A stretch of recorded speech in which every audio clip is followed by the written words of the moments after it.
I brought Gallagher here. It's time to face the truth.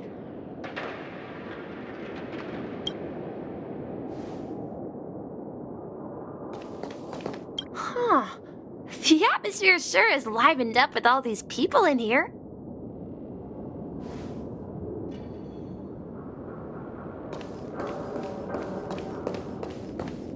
Well, I did my job. I gathered everyone here.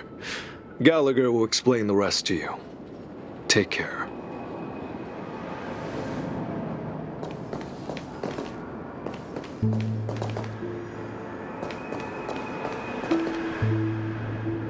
Brother. There's no need for words. You're safe, and that's all that matters.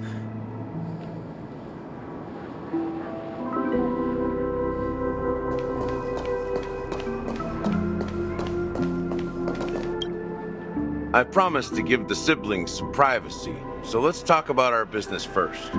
What do you say? That sounds sensible enough.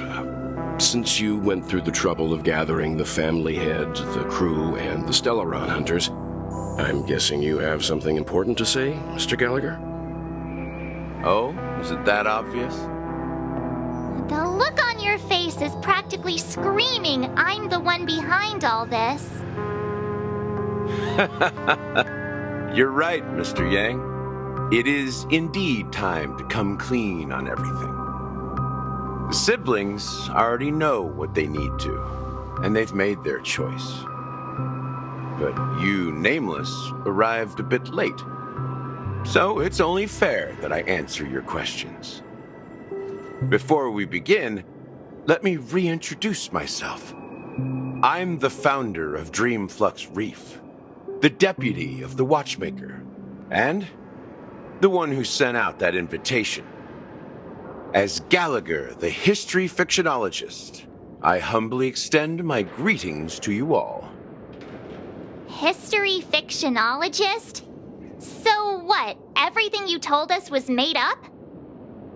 Well, don't worry. Almost everything I shared was true.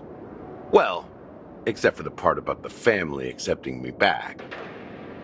I double-checked with Micah, and everything he said about the family, the Watchmaker, and Mikhail is true. Thank you for your understanding. Now let's get down to business. I'm sure you're all wondering why I went through the trouble of setting up this battle for the legacy, inviting different factions and stirring up a ruckus all over Penacony. Well, it all boils down to something very familiar to all of you. The Stellaron. The Stellaron? But how is that possible? Penacony is a free-flowing interstellar hub. There are no signs of contamination whatsoever. You're totally correct. So, care to take a guess at what that means? I wish that were the truth. But if that were the case, I wouldn't have invited all of you. The sweet dream doesn't come out of thin air. If you think of the memory zone as the sea, creating the land of the dreams is like filling that wild ocean with earth to make an island. To achieve this feat, without the help of an emanator of remembrance or enigmata, the only way is to use a Stellaron. And that's not something you can achieve with a simple wish. It requires vast quantities of knowledge, time, and manpower. I'm sure you get what I'm hinting at. In Azdana, the planet of festivities itself is a Stellaron disaster. The planet of festivities itself is a Stellaron disaster? It all started a long time ago, back when the Watchmaker and his crew liberated the frontier prison. They faced countless challenges as they began building Penacony from the ground up. That's when the idea of using the Stellaron came into play. The Stellaron first entered the Azdana system during the war. The Nameless warned everyone against the folly of attempting to tamper with such a power, and most heeded their words. But there are always people in the shadows with ulterior motives. The turning point came after Tiernan's death. With two of the Nameless gone, the Watchmaker had to go to the front lines. It was at that moment his rivals saw an opportunity. By the time a representative from the Montour Systems family arrived at the Watchmaker's call, the Stellaron had already been activated and was seeping into the primordial synesthesia dreamscape. And I suppose the family happened to possess the knowledge to seal the Stellaron? Not just that. They knew far more about the Stellaron than the average person. They helped Mikhail swiftly quell the civil unrest and played a part in building Penacony under the disguise of the Harmony. Those 3 eras were known as the Age of Dreaming. The Watchmaker, who had been left in the dark, sent out invitations across the universe, spreading the hype around the land of the dreams. Then, how did they turn against each other? Remember the island in the ocean metaphor? The truth is, the Stellaron was never truly sealed. It existed in a different form within the dreamscape. Think about this. What would it cost to create and maintain such a lavish dreamland? It's people's lives. The opulent dream is built upon the decay of spirits, with a toxic elixir called pleasure flowing through the dreamscape. It tempts people to indulge in the dreamscape, and gradually their minds succumb, becoming nourishment for the sweet dream. Confusion, laziness, and cowardice, weaknesses that plague humanity, were magnified and nourished by the family. Penacony became a new kind of prison, even more impenetrable than the previous one. Sadly, we realized this far too late. By then, the family had a firm grip on Penacony, swiftly quelling any opposition that arose. At my wit's end, I had to use the power of the Enigmata, and sought refuge in this chaotic realm. Over the years, I created a meme within this dream for our use. Dormancy. That's its real name. We exploited a loophole. You see, regular people can't fall asleep again while they are inside the dreamscape. So this is the true meaning of the impossible. You sent out invitations in the Watchmaker's name to find forces capable of resolving the Stellaron disaster and draw them into Penacony to uncover the truth. It's not just that. Above all, I wanted to see what happens when the major factions engage in a struggle for the legacy. Since this is the Watchmaker's first announcement in decades, the traitor within the family is bound to reveal themselves. So, the legacy is just a facade. If you want to consider the Stellaron as the legacy, I'm totally fine with that. If that's the case, where is the Stellaron now? That's a question for Mr. Wings. The Stellaron is still under the family's control, and as the head of the Oak family, I'm sure he holds all the answers.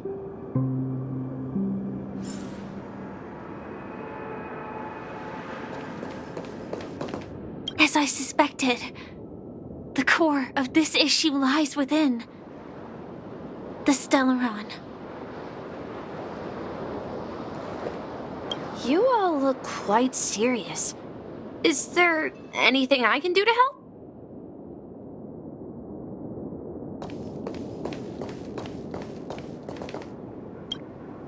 Are you done talking? So, will you tell us where the Stellaron is? It is the Penacony Grand Theater itself. As I suspected, it's the embodiment of the family. The edifice that first materialized within the sweet dream. That's what turned Penacony into its current state. As for the person who employed its power, it is in fact Mr. Gopherwood, the current Dream Master. Well, that was easier than I thought. Did you conduct your own investigation already? Correct. When I was trying to track down the person who murdered my sister, apart from you, Gopherwood was my second suspect. Confronting me first turned out to be a smart move on your part. I didn't have other options. The Dream Master has been elusive, and even the heads of the families can hardly get an audience with him. Moreover, Mr. Gopherwood has been kind to my sister and me, and I didn't want it all to end like this. What do you mean by that? To be honest, my brother and I are also victims of the cancer of all worlds. We grew up as orphans, and were adopted by the family when they came to help. Mr. Gopherwood recognized our potential and brought us to Penacony. But I can't just stand by and watch Mr. Gopherwood become an enemy of the Harmony.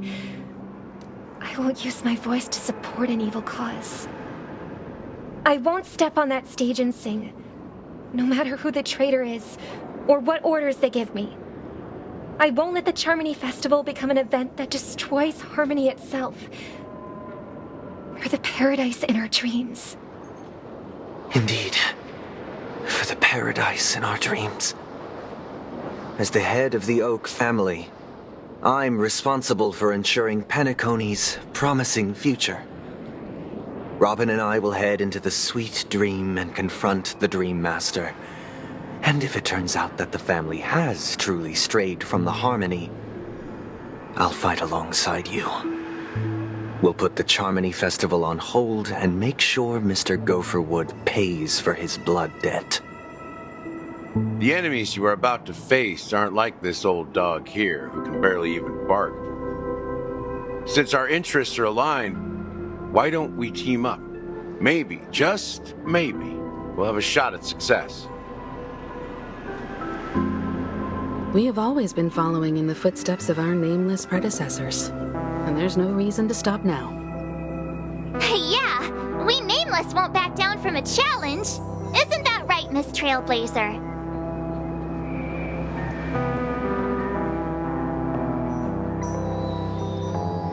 Come on, don't crack jokes at such a serious moment. Rest assured, sitting on the sidelines isn't in our nature. Mr. Sunday, Miss Robin, I'm willing to accompany you on behalf of the Astral Express. Having a third party present should help with negotiations, and could make all the difference if things get ugly. Thank you, Mr. Yang. Thank you all very much. The Charmony Festival is about to start, and time is against us. We must hasten. Everyone, let's gather over here. We still need to make some preparations.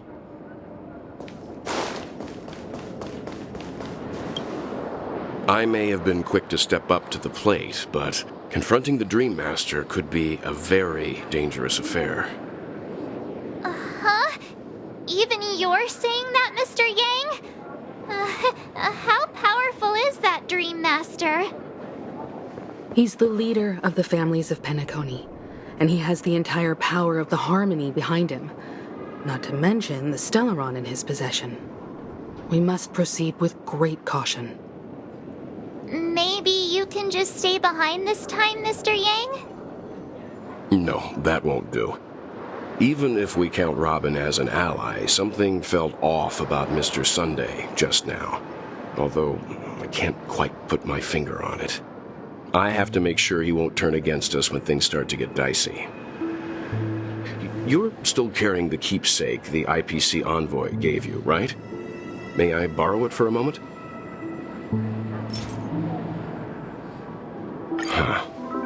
I knew it.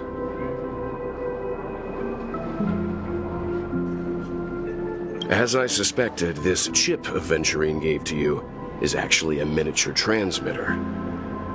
If I'm right, he intends to use it to track your location or contact you when needed. As it so happens, this may actually be of some use in the current situation. Aventurine? Is he still alive? And what does he have to do with our mission to confront the Dream Master? Remember what I said earlier? Working with the IPC is a way to keep the family in check.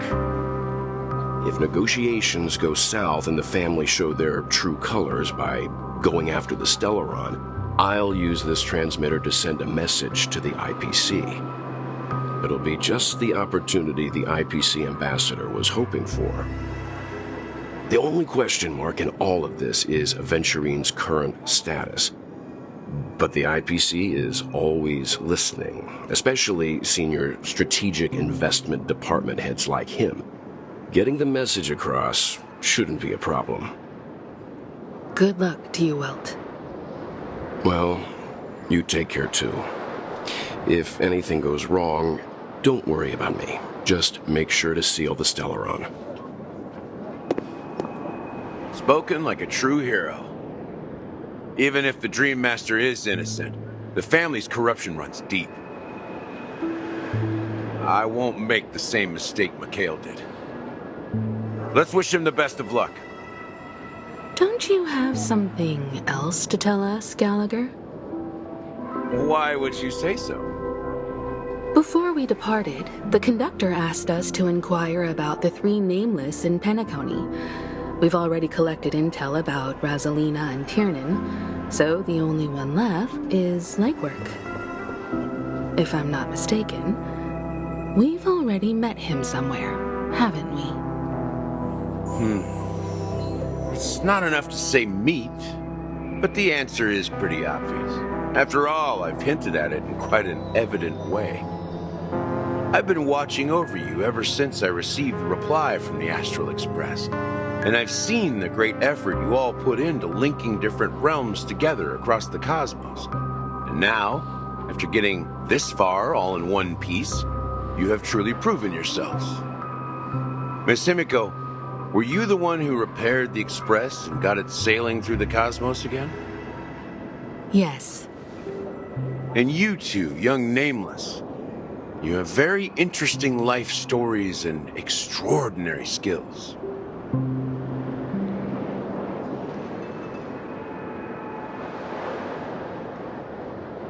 I don't know much about my life story, but I do have extraordinary skills. You're full of energy. Please send my regards to the conductor, Pom Pom. Please let them know that their friend had fond memories from his time aboard the Express, which he reminisced on every time he had a good drink. As for the last Nameless, he embarked, disembarked, and embarked again, traveling in a great circle, ending up back where he started. On his deathbed, he told me to find the Astral Express and deliver an invitation to the future Nameless. He left behind a special gift, a true legacy. Something that belongs only to the successors of the Trailblaze. Come with me. Now is the time to reveal it.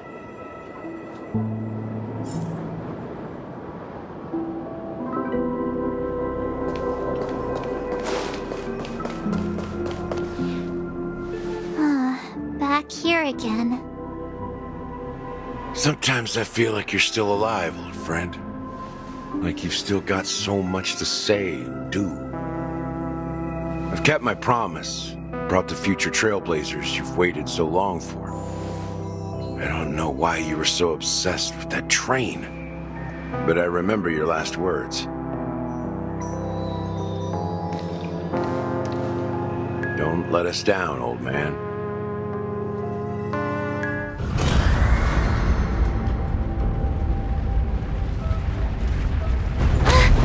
What's happening?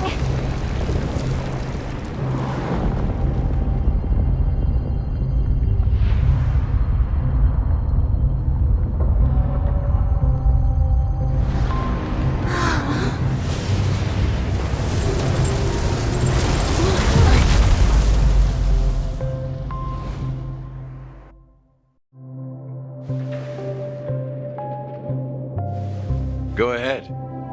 His resting place lies in the garden up ahead. The first and last Nameless of Penacony. Mikhail Char Legwork, the Watchmaker.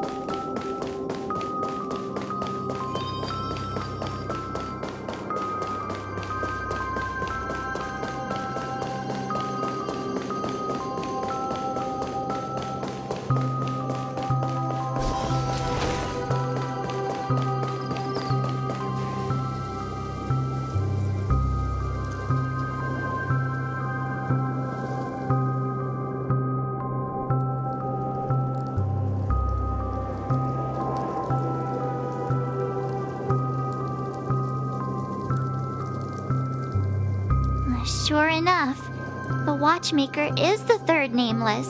Even I could guess that one. The legacy he left behind was a dream bubble. I believe inside that bubble, there's something that holds meaning only for the nameless. After all, when I checked its contents, I found nothing inside. Maybe some Trailblaze runes? Even more mysterious than me. Well, let's have a look.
Wait, what's going on? Seriously? There's nothing inside this dream bubble? How could a dream bubble be empty? Just as I suspected. That old man always had this strange belief in the nameless and the Trailblaze, and I never understood where he got that confidence from. Especially since he never managed to get in touch with the Express while he was alive. I could never figure out what was going on in that old man's head. But this empty dream bubble is so typical of him. He was always full of weird fantasies and incomprehensible romanticism. That mischievous old man. Well, I didn't expect him to leave anything concrete behind anyway. Don't think that's the case, Gallagher. I'm sure Mikhail has left us the most precious thing of all. Don't start getting all philosophical on me, all right? Just as Mikhail believes in the nameless of the future, we unconditionally believe in the nameless of the past. How could they leave with regrets for the future when they were ready to dedicate their lives to the land they loved? There must be something contained in this dream bubble. It's just we haven't figured it out yet. You also have faith in the watchmaker, don't you, Gallagher? Well, I'm a follower of the Enigmata. My philosophy forbids me to have faith in anything. That's why I understand what faith means in the path of Trailblaze. And I also want to know what he left behind. I'll leave it to you guys then. Can I borrow your pet? I need to make a trip back to Golden Hour and check something at the Dreamscape sales store. It's for Mikhail, and for the future of Penacony.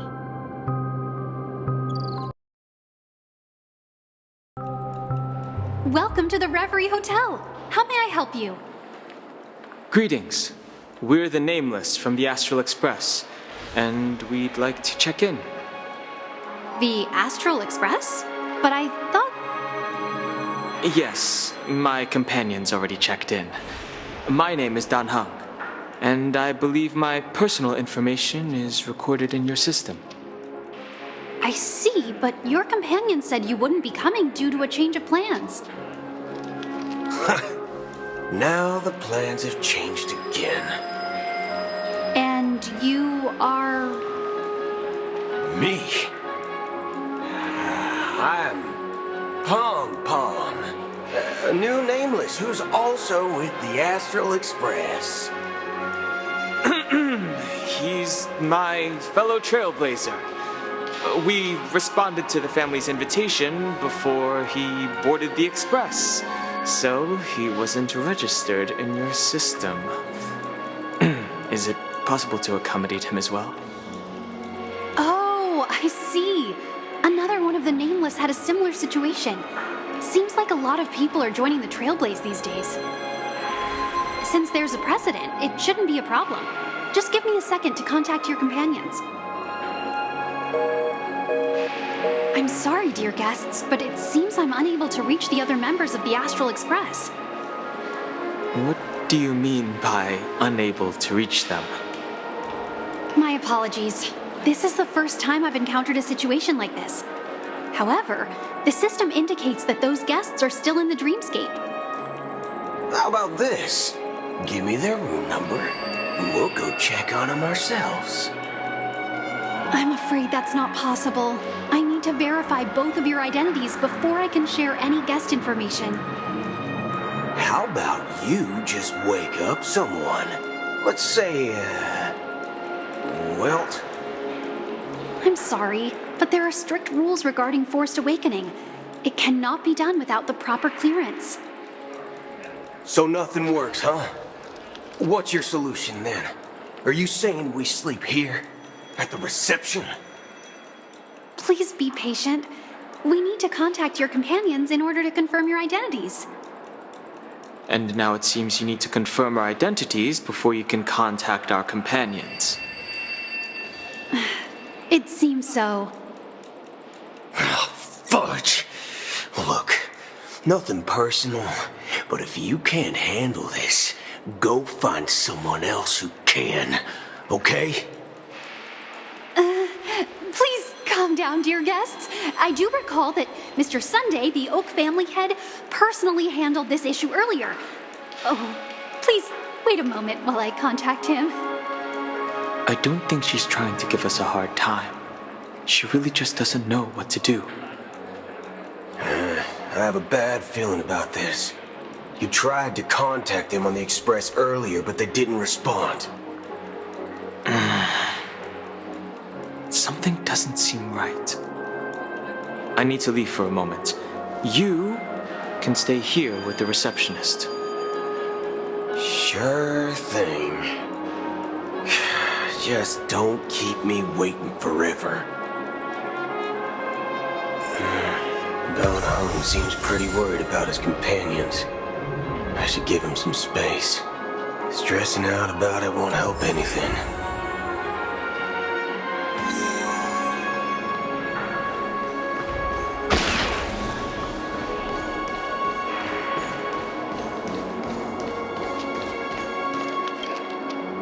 The Charmony Festival is about to start! I'm so excited!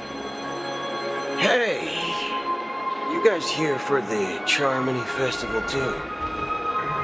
Well, I didn't come all the way here specially for the festival. Honestly, I don't really even know what it's about.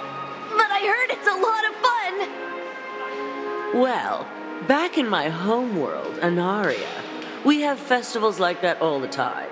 My dad threw me a birthday party one time that was just as extravagant as the Charmony Festival. Oh, come on! The Charmony Festival is a once-in-an-amber era event. How can a birthday party compare? Well, you never know, right? Maybe on her world, birthdays only happen once in Amber Era. Anyway, let's forget about that. Have you heard about the, unsettling things happening in the dreamscape? Unsettling things? What could possibly go wrong? It better not ruin the Charmony Festival! I've been looking forward to it! Relax. With a big event like this, there's bound to be lots of gossip and rumors. Don't worry. If anything does happen, the family will be on top of it. Oh, that's a relief. I didn't come all this way to see the festival go down the drain. Well, looks like I won't get any fudging clues out of these two. They're clueless.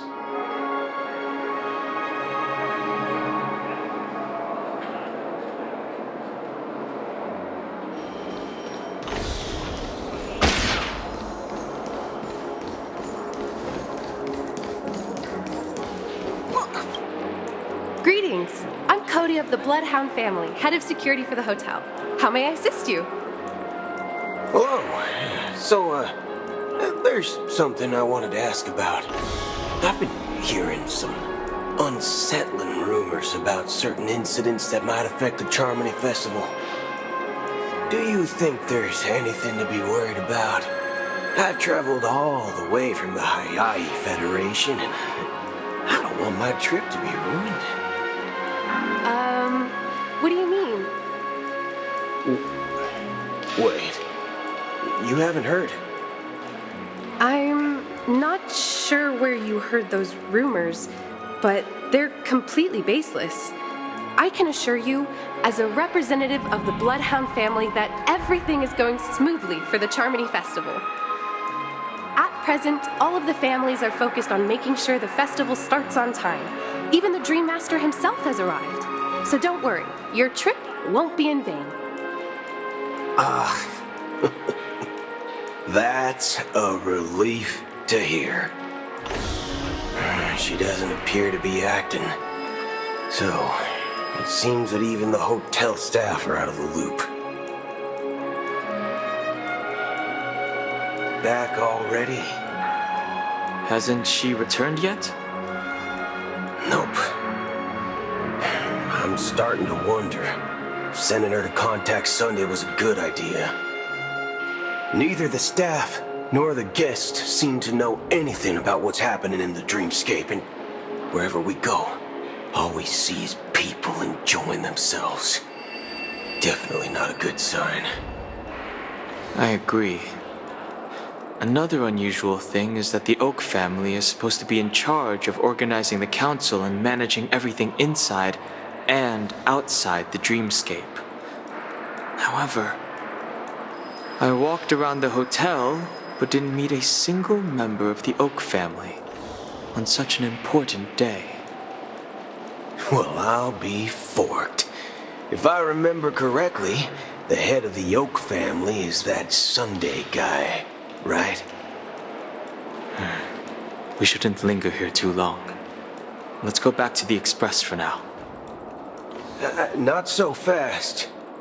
Have you ever robbed the IPC, bro? If you run away now, everyone will be chasing after you. Are you suggesting we sit here and do nothing? I wouldn't say do nothing, but let's stay put for now. Even if the family has ulterior motives, they couldn't have anticipated us showing up here. We're the surprise factor for them. They don't want to attract unwanted attention from certain outsiders, so they won't do anything reckless. See, the IPC lackeys are keeping a close eye on this hotel. If I were a family member, I'd find an official excuse and keep the surprise factors here. If we just wait here, that would be like walking into their trap. Of course, we don't need to walk into their trap. I gave a backup plan to the memo keeper. If it turns out we won't be allowed to enter the dreamscape, she'll order a drink for me in the VIP lounge at the hotel. In reality, a secret signal. That's right.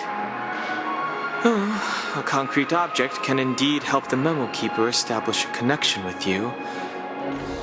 But Boot Hill, if you have more backup plans in the future, I hope you'll let me know in advance.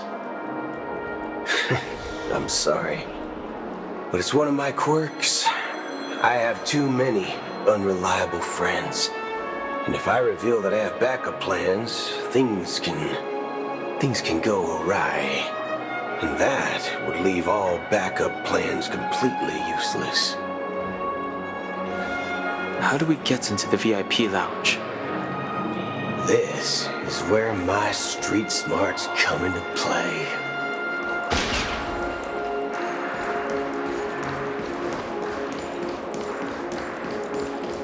My phone clicked. You're the lobby manager, right? Yes, I am. How may I assist you? We're the Nameless from the Astral Express. We wanted to check in, but there's something wrong with your system. The lady at the front desk said she would contact the manager, but now she's nowhere to be found. Now, we've been waiting here forever, without any food or water. What the fork, man? Is this how the family treats its guests? Is this your idea of street smarts? Starting an altercation? It's called standing up for your rights. I apologize for the inconvenience. Please wait while we try to contact Mr. Sunday. I'll arrange 2 premium seats in the VIP lounge so you can rest there while you wait. See? Just like that. Just don't call yourself Nameless next time. Wow, this bar's something else. Certainly worthy of the planet of festivities. One Peach Soul Glad? Good evening, gentlemen. Hey, I have an order for a bottle of Hasdana's White Oak. Can you help us find it? Hasdana's White Oak. I think there might be a misunderstanding. We don't serve that here. Oh, no way. Are you sure you're not mistaken? If someone had reserved such a beverage, I would definitely remember it. It sells for hundreds of thousands of credits per bottle, after all. I couldn't afford to cover for such an item if it were broken or lost. That's strange. Well, could it be that the memo keeper couldn't afford it? Then what should we do now? Oh, no need to rush. Well, let's grab some drinks first. Maybe I arrived too early and he hasn't come yet. Now, let's see what kind of juice malts you all have here. Well, give me a glass of Heenum Valley, 40 years. I'll have it neat. No ice. Wow, that's the most expensive one on the list. You have a taste for the finer things. It's on the house, anyway. What can I get for you?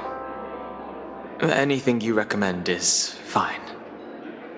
Then I would recommend today's special, Glass Village. It's classic Soul Glad mixed with Laboom juice. It's refreshing and suits your cool demeanor.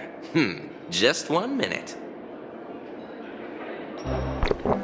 Ah, this flavor. Dynamite barbecue with rocket fuel. Ooh, really hits the spot. Truly the finest sherry cask aged malt juice in the cosmos. Dynamite barbecue with rocket fuel. Is that really something that humans enjoy? Hey, this guy doesn't know anything at all. As long as you're satisfied, dear guests, please enjoy. Let's give the memo keeper another half system hour. If she doesn't show up, we'll need to come up with a new plan.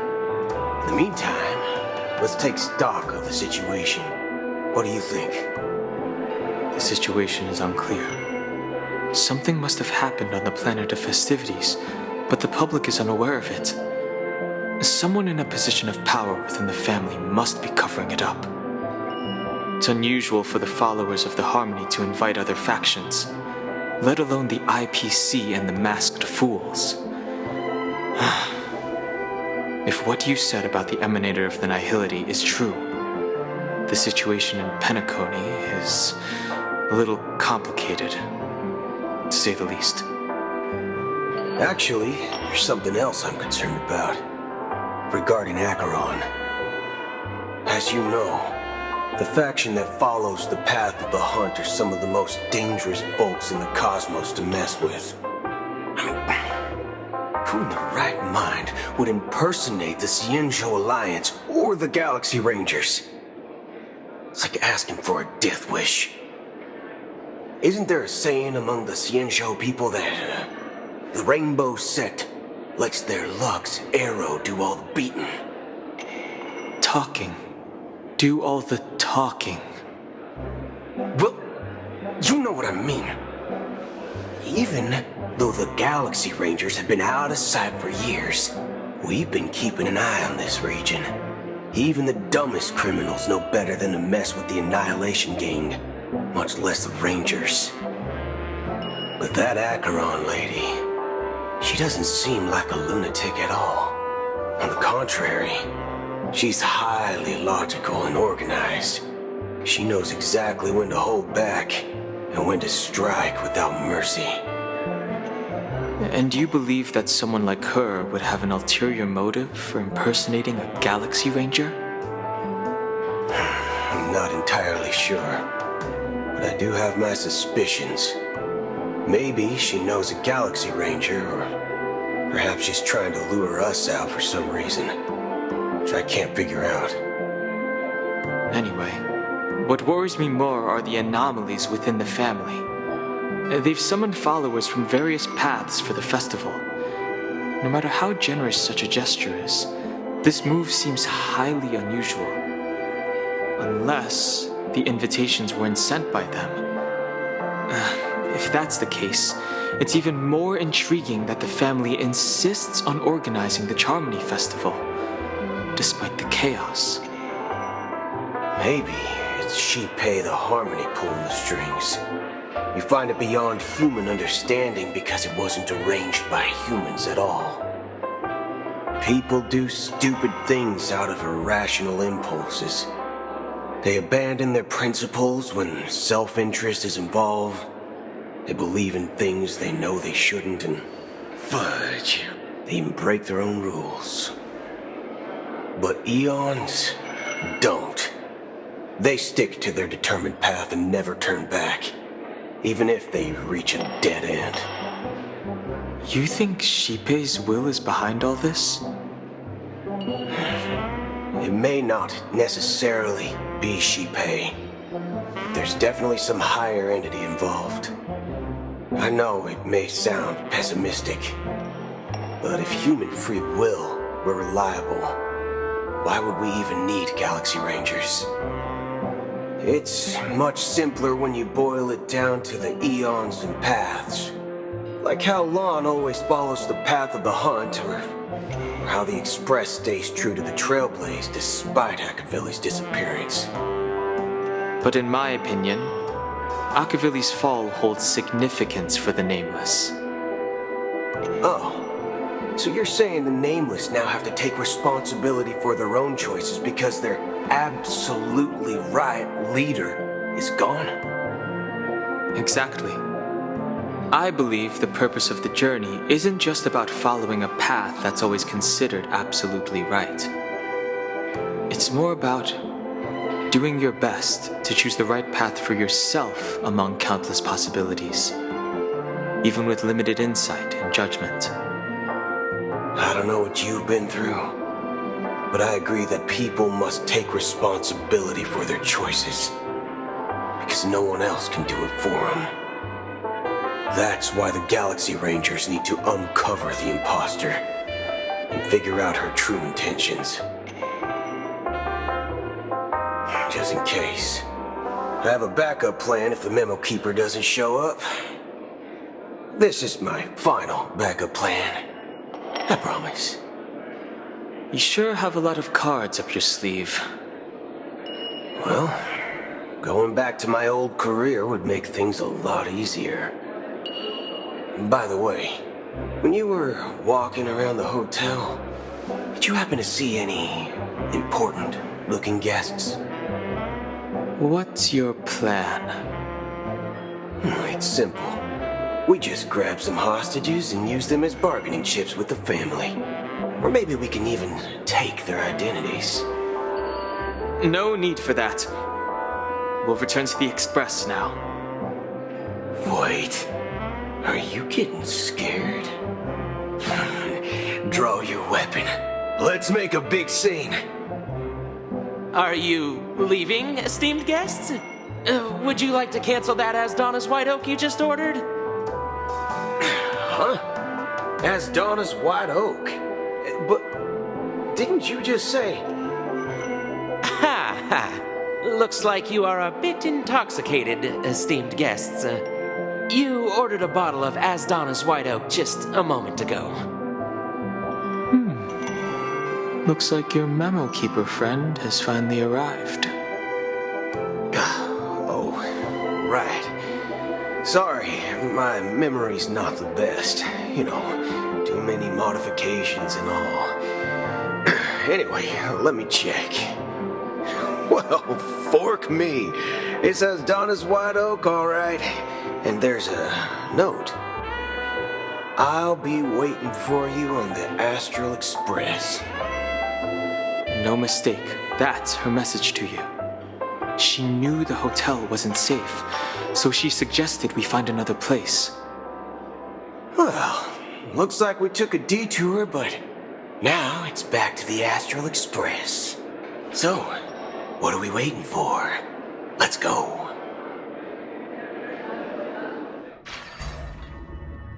You're back? 2 guests just boarded saying they were looking for Boot Hill, so I told them to wait in the parlor car. Oh, just in time. 2 guests? Yeah, 2. Look, we welcome all passengers on the Astral Express, but sneaking in like that, you have no regard for etiquette. My apologies, conductor. It was an oversight on my part. I assumed you were already acquainted with the garden. Given the chaotic situation in Penacony, the Nameless are the only ones we can truly trust right now. You are the memo keeper. Pleased to meet you, Dan Hung. I've seen you in others' memories. And as for Boot Hill, this is our first face-to-face meeting. I hope you enjoyed that bottle of Asdana's White Oak. You sure have a refined taste. Finally, Memo Keeper. Well, let's cut to the chase. Spill everything you know. That's precisely what I intend to do. But before that, please allow me to introduce myself. My name is Black Swan, and I serve the Garden of Recollection as a memo keeper. As for Acheron's story, I'm sure she knows it better than I do. Greetings. I'm Acheron. What? You Garden of Recollection shirtbag! You betrayed me! I apologize, but she did that at my request. Due to certain reasons, I have been exiled by the family. Thankfully, this memo keeper came to my aid and helped me escape their surveillance unnoticed. To be honest, it was more like stalking than helping. And the process was far from unnoticed. But we did escape. I asked her to guide me to a place beyond the family's reach and to contact a few trustworthy individuals, namely all of you. Trustworthy? Son of a nice lady. You think I'm dumb or something? How about this? I'll put a few bullet holes in your head and see what secrets spill out. Then, we can talk about trust. It doesn't have to be like that. I'm willing to answer all your questions, but not right now. If my cover hadn't been blown, we might have had more time, but at the moment, we don't have any other options. No other options? What do you mean? This is the only way I can ensure everyone's safety. I kindly request an immediate warp jump out of the Astana star system.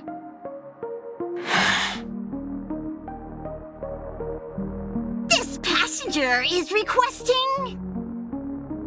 As far as I can tell, she's not a threat, and seems to be telling the truth. I've briefly traveled with your companions and know their whereabouts, Dan Heng. Please rest assured, your nameless companions are safe, but they need our help. As for Boot Hill, you may have guessed, I've been waiting for you. Galaxy Rangers are known for their elusive nature and limited contact with each other, so this was the only way I could reach out to you. Only by doing this can I find a true Galaxy Ranger and fulfill a long-standing promise. To return his relics to their rightful owner. Someone once told me that every rainfall is like a gift from the heavens, a sign of their mercy upon the world. Raindrops are said to be the tears of the gods, shed in response to the sorrows of the world. Their constant pouring is a reminder that the gods haven't abandoned us yet. So, how long has this rain been going on for? I used to believe, just like you, that it would eventually stop. Years and decades passed. And in the end, such hope faded away before the rain did. Looks like the god you mentioned doesn't exist after all.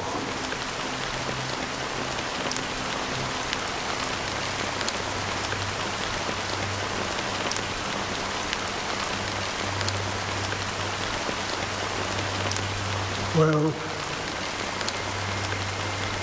let me share a story with you. Mortals who walk the paths are like sailors on a vast ocean, leaving behind a trail that creates countless ripples of possibilities. These ripples last longer than the fleeting lifetimes of humans. And for some, their presence leaves such a strong mark that it's reflected in the waves. Like those shadows on the ocean. Sin-thirsters, the obsessions of the Pathstriders, they emerge from the depths of IX, seeing themselves as masters of their own destiny, unknowingly repeated the actions of their past lives. They emerge from the nihility and head toward it, leading purposeless lives. However, these hollow phantoms, they were once my dear companions. A group of Galaxy Rangers. Are you watching over them? Watching over them? No. I'm guiding them toward transcendence. It was a brutal war. A crusade that shook the universe. The universe witnessed the fall of Zulo, the Lord Ravager, but it came at a price. A price so hefty that only those who were there still remember. The unwavering determination of the Hunt followers persists even in death. So someone must guide these lost souls to their life beyond. They were heroes in their time, and they shouldn't be reduced to mere puppets of nihility. As for me, I've suffered too many losses on that battlefield to advance any further. And that makes me the most fitting person to carry out this task. But you know, these sin thirsters, they're not who they used to be. Does this seem pointless to you? Well, some tasks have to be done, even if they are pointless.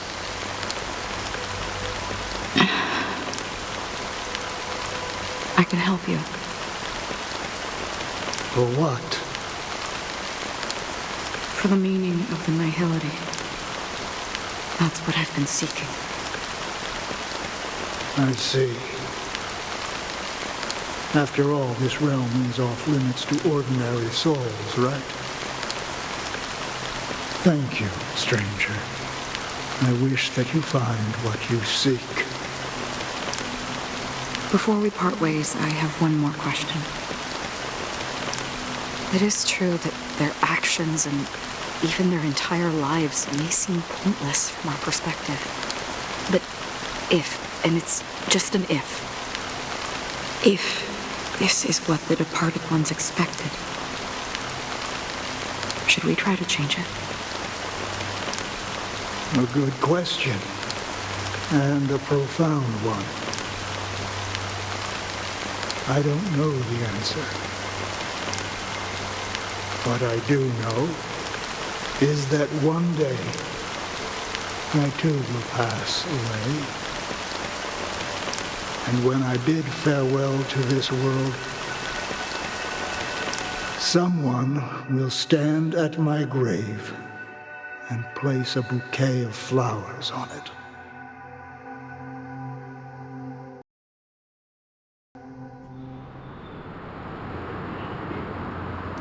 When I appeared as a child, my speech, mindset, and soul reflected immaturity and innocence. As I grew into adulthood, I left behind my childlike side.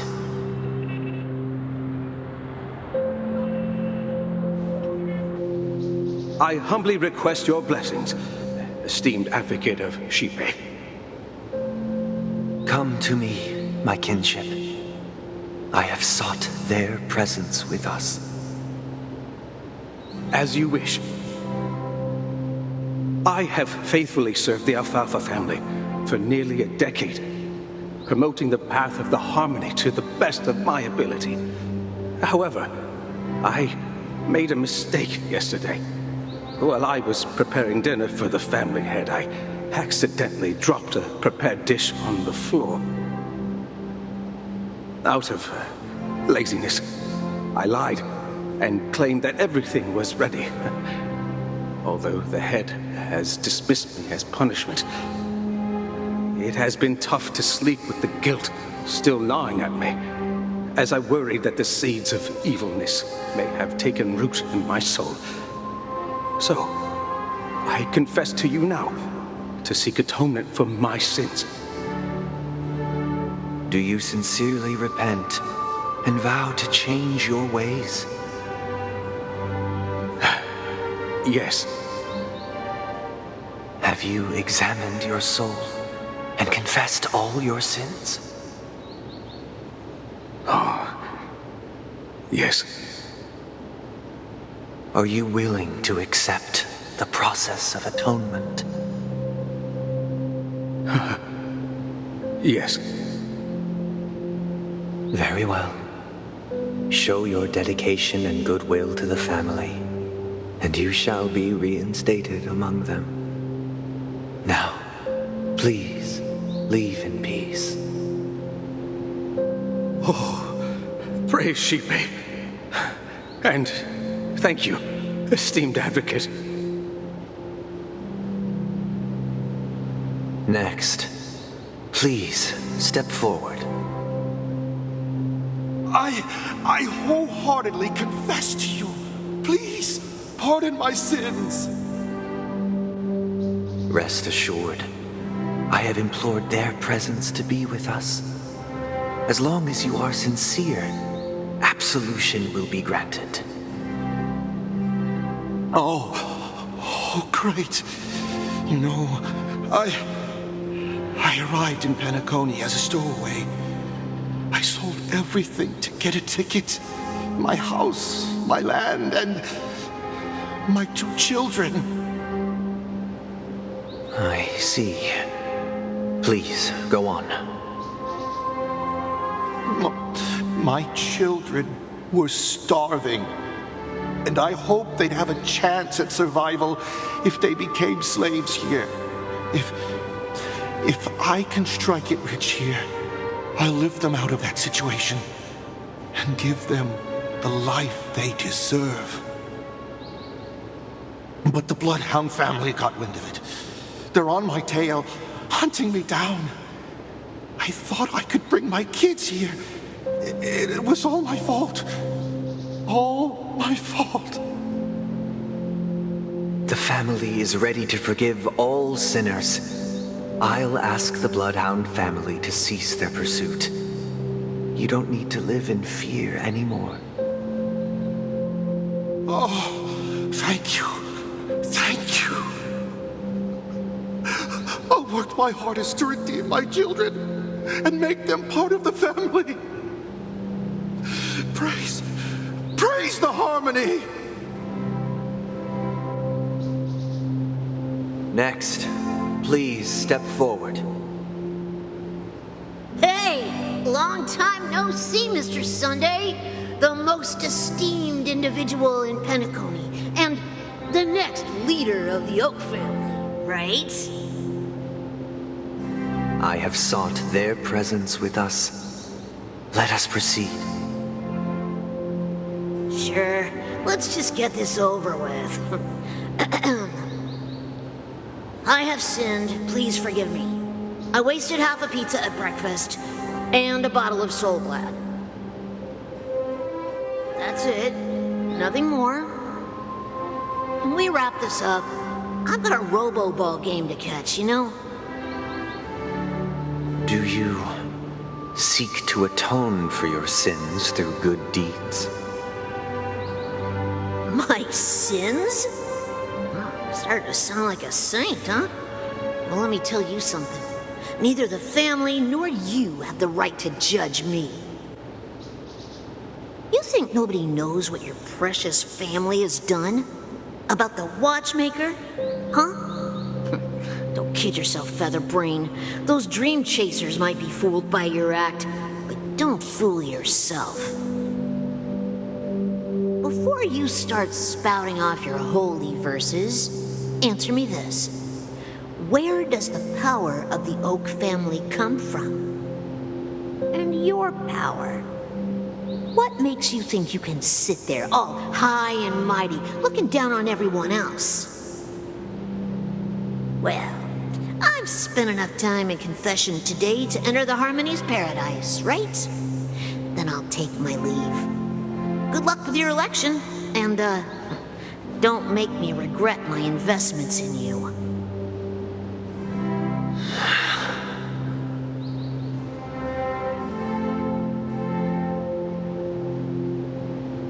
Oh, revered triple-faced soul, hear my doubts. Who can judge the strong when their power hides their crimes? Who can vouch for the weak when they will pay any price to survive? And comfort the purest souls when even they get led astray. If the strong defending the weak is truly the foundation of paradise, then who is responsible for the suffering and anguish in this wretched world?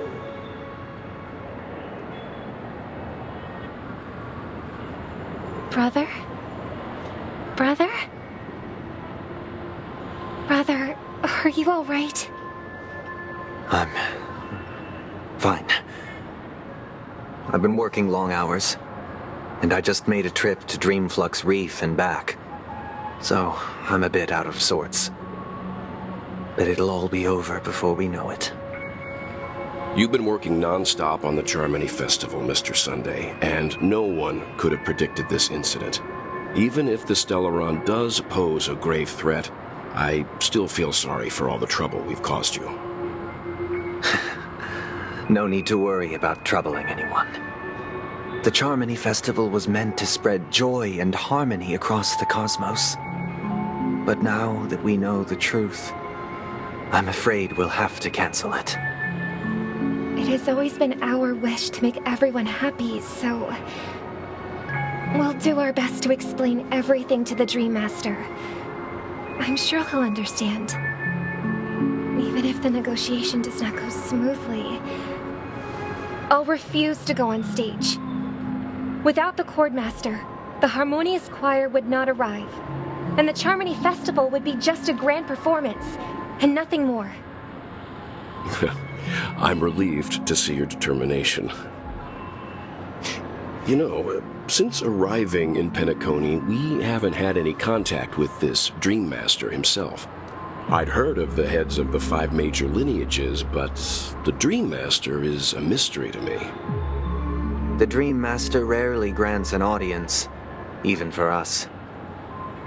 But, given the urgency of the situation, he's agreed to meet us in person. Perhaps you'll be the first guest to meet the Dream Master in years, Mr. Yang. Let's hope we can reach a consensus that satisfies everyone. Indeed. Let us hope so. It's about time. We'll have to get ready for the meeting. I apologize for any inconvenience caused by the urgency. Don't worry. I'll be waiting here. It's Mr. Sunday! Hey, come over here! Looks like someone needs help. Let's go check it out. Thank you for everything you've done. I'll be waiting here.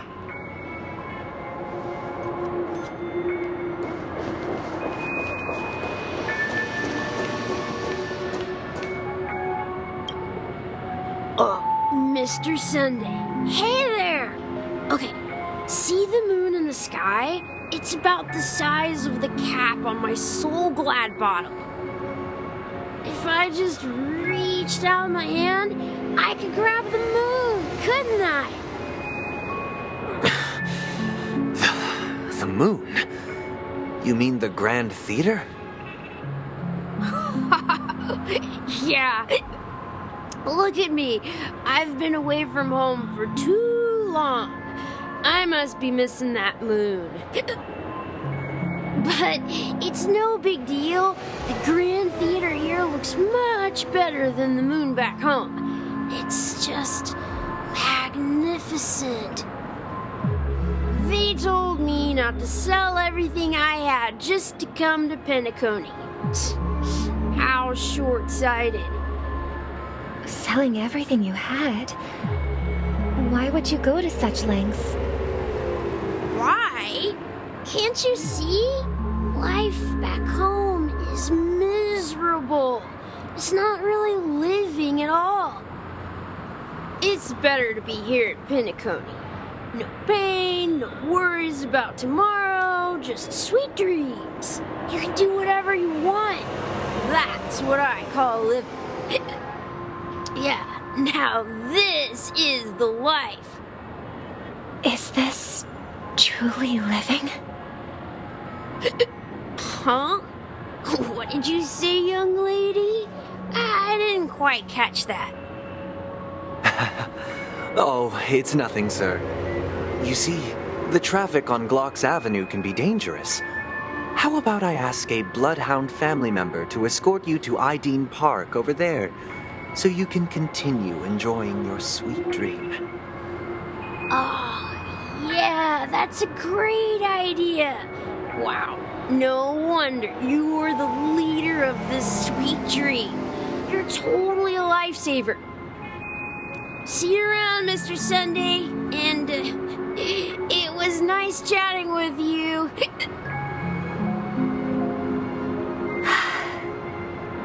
What's up, sister?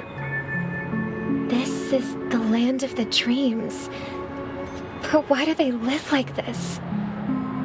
The man we ran into, he doesn't seem happy at all. Even though sweet dreams are nice, they're just illusions. But for him, they're the only way to survive, even if it means giving up on reality. That's not really living at all. I suppose you have a point.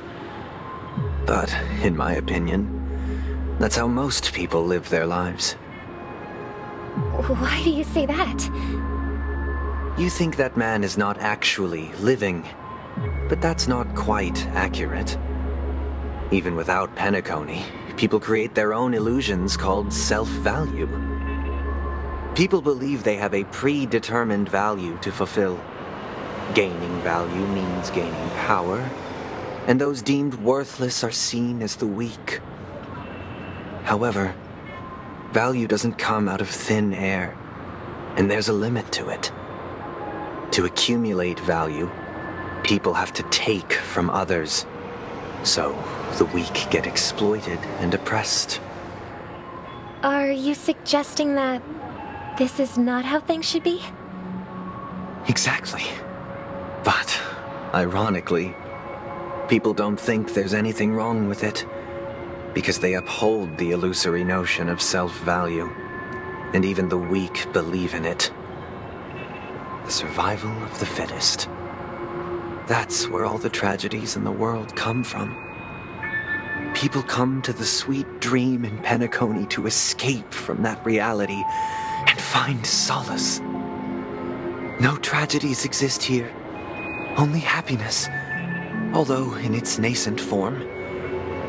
Isn't that the same paradise we yearn for in our dreams? Perhaps that man is just an exception. Let's not jump to conclusions. We should experience the dreamscape ourselves, just as I did at Dreamflux Reef. Yes, seeing is believing. I'll accompany you. The Dream Master hasn't shown up yet, so we have some time for a stroll.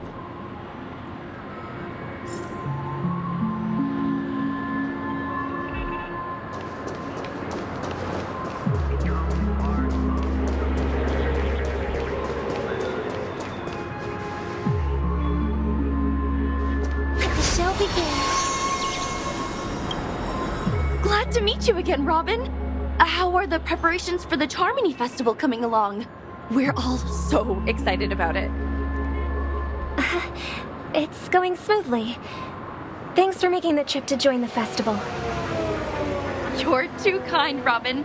It's a pleasure to have guests from all over the universe celebrating day and night. I can't stand being lonely or bored, so this jubilant dreamscape is perfect for me. But if this went on forever, would it get boring too? Nah, not at all. Who would get tired of having so much fun? Every day, you get to wear fancy clothes, explore all sorts of dream bubbles, indulge in delicious food without gaining weight, and you never get old or sick. As long as you can afford a room, this place is the ultimate paradise. But you know that only a few things can be brought back from the dreamscape to reality, right? That's exactly why I don't plan on bringing anything back. Just enjoying the dream itself is good enough for me.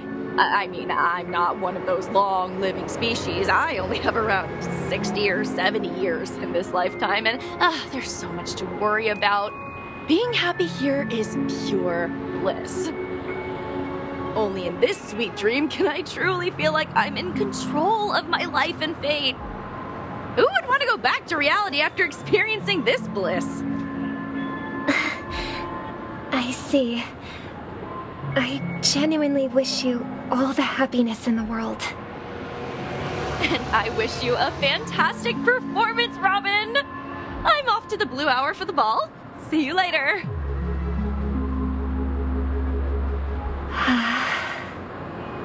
Seems like that guest's perspective didn't resonate with you either. She had a valid point, and I could sense her genuine happiness. It's just that...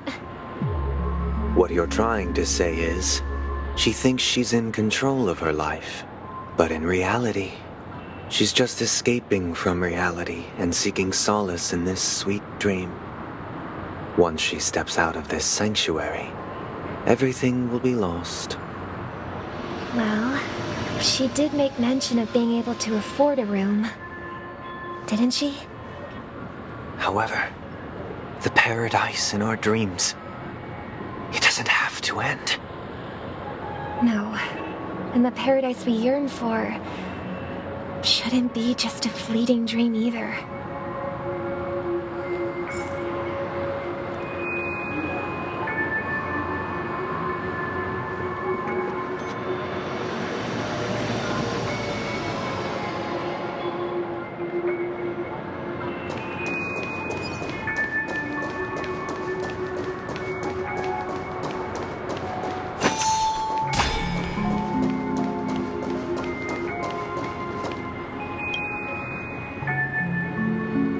The scenery in this dreamscape is truly breathtaking, isn't it? Oh, Robin. Can't believe I'm meeting you in person here. What an honor. You're right. Even though time stands still in this dreamscape, it always feels fresh. I find something new every time. A philosophical mind. I hope I'm not intruding. Oh, not at all. No. With little time left, I yearn for meaningful conversations, especially with someone as esteemed as you. Do you mind if we chat? It's my pleasure. No need to be formal. Just speak your mind. You said, with little time left. Please, forgive me for being blunt. But is that why you came to Penacony? Yeah. I was part of a war, and while escaping from the Sarkosian mothership, I got exposed to some radioactive materials. And then, all my comrades died, and my hometown was wiped out by neutron bombardments. I couldn't bear to live with everything I knew gone. That's when I heard about a possible solution here, so I came. How heart-wrenching. I hope the family has been able to help you. They have, and I'm truly grateful for that. They provided me with a comfortable room, the most advanced life support devices in the cosmos, and a stellar team of caregivers. My physical body is now in the dream pool, sustained by life support. The me you see here is whole, rational, and no different from any other person. But I can't say the same for the me in the hotel room. My true appearance.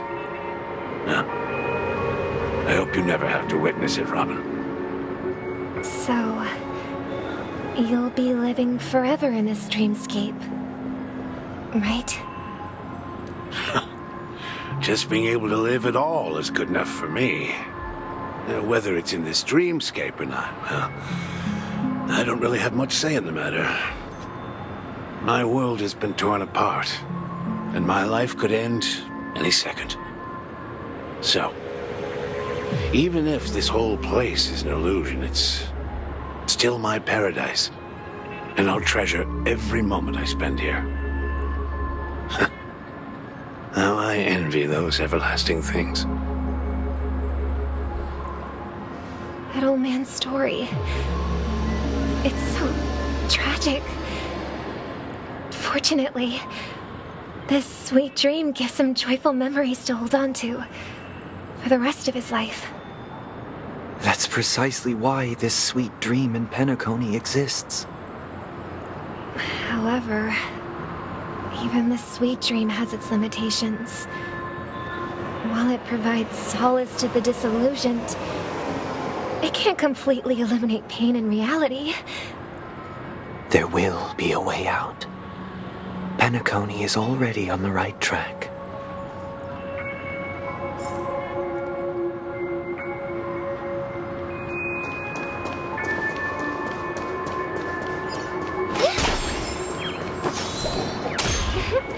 Look what we have here. A lovely young lady. Wait, is that me?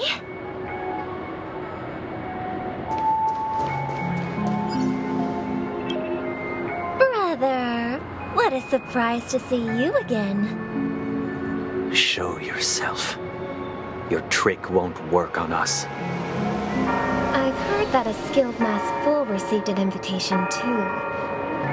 That must be you, right? Did you enjoy yourself? Barely. The people here are way too gullible. A little bait is all it takes for them to bite. And they run away at the slightest hint of danger. In other words, they're naive and cowardly. Now that you've had your fill, it'd be wise to leave before it's too late. The music of the harmony doesn't tolerate discord. What? Now that you have the real Robin, I'm useless? Oh, how disheartening. I've done so much for the family. You should be thanking me, because if it weren't for me cleaning up this mess, Penacony would still be in shambles. Don't you think? That was a personal request from the head of the Iris family, and it has nothing to do with us. Step aside and stop causing trouble for the Charmony Festival. The Charmony Festival? You think you can scare me? You think I have no idea what you're planning? I don't care what you're thinking, chicken wing boy. But I'm pretty sure our lovely Robin won't be appearing on stage. After all, you're well aware of what a sorry state this dreamscape is in under the banner of harmony. Penacony, the land of the dreams. Is this truly the paradise you desire? Stop it. What's the rush, chicken wing boy? Did I get to you? Our paradise is none of your concern, masked fool. Leave now, or the family won't tolerate you anymore. All right. I'll go. But Robin, I suggest you seriously consider this. Do you really believe those living in dreams can escape pain and find true happiness? Well, I've done my part, and now I'm simply waiting for the fireworks to begin. Here, the last 2 gifts for both of you. And don't lose them. If by some unfortunate chance the Charmony Festival starts against all odds, remember to use them during the show. And it'll be thrilling. Bang! I heard a raven cawing in the distance. It seems the Dream Master will arrive soon.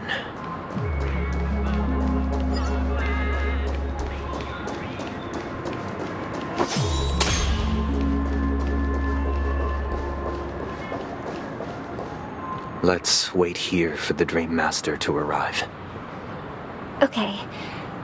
By the way, brother, I heard you no longer have a sweet tooth. Back when we were kids, you used to steal my desserts. Seems like a lot has changed during my absence. What exactly happened? Well, someone has to stay awake even in this sweet dream. But that someone doesn't have to be you, or anyone in particular. You're carrying too much on your shoulders, brother. The paradise in our dreams. It shouldn't be like this. Penacony is nothing more than a dream. It can't erase the worries and pain of reality or bring true happiness.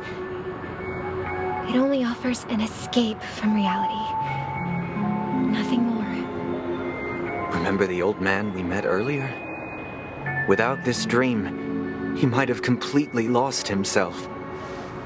That might be true, but even without Penacony, he could have chosen another path. As far as I know, the Intelligentsia Guild has been promoting their rehabilitation techniques for a long time now. That path may have been more ordinary and challenging, but now he is receiving hospice care in a comatose state, and his fate is sealed. Is Penacony granting these people a future? Or is it taking it away from them? Well, don't forget this. Not everyone really has a future. The future for humanity is like the sky for birds. People mistakenly believe that flight is inherent to birds because they've never witnessed those birds crashing to their death. Do you remember how we took in that little Charmony dove when we were young? Yeah, we took care of it. Provided food and water, groomed its feathers. And later, when I decided to leave Penacony, I opened the cage and set it free. Well, I didn't mention what happened to it in my letters because I didn't want to upset you. Shortly after you left, it crashed to its death right in front of your window. I had surmised as much. I knew you wouldn't have avoided mentioning the bird for no reason. Despite that unfortunate outcome, I still believe it was the right decision. Birds aren't meant to spend their lives in cages. They belong in the sky, even if they can't fly. But here's the thing. If there are birds in this world that can never fly, can we really assert that they belong in the sky? Are you implying that the same goes for humans too? Let's take the Astral Express as an example. The Nameless made tremendous efforts to bridge worlds, gaining fame across the universe. However, only a few extraordinary individuals can endure such a perilous journey. That's because the pursuit of the Trailblaze exceeds the capabilities of ordinary humans. Otherwise, why would this path be filled with broken rails, an abandoned express, and even a fallen eon? That's just sophistry. If that were true, then only the powerful would have the right to determine the future. Unfortunately, that's exactly what happens. Another name for the future is self-value. While this world has its fair share of heroes who inspire people and garner admiration for their heroic deeds, the majority of ordinary people will never become heroes in their lifetime. Some are born weak and vulnerable. Some find themselves trapped in unfortunate circumstances. Some fall victim to malice and cowardice. When it comes to survival, everyone is equal. And the weak can only watch as their value gets constantly diminished by external forces. That's why we should care for the weak and support them as if their suffering were our own. That's what the Odes of Harmony have always taught us. While the Harmony holds noble aspirations, the strong will always be strong, and the weak will always be weak. Even in this carefree dream. Human nature contains greatness, but it also harbors inherent weaknesses that can't be eradicated. In the end, if people can't even secure their own survival, they won't care about the illusory future of equality. As long as the law of survival of the fittest prevails, there will always be fledglings crashing to their death. But if people don't live for the future, do they merely exist for survival? If even you, my brother, don't believe that the harmony will save the weak, then which eon can make our dreams come true?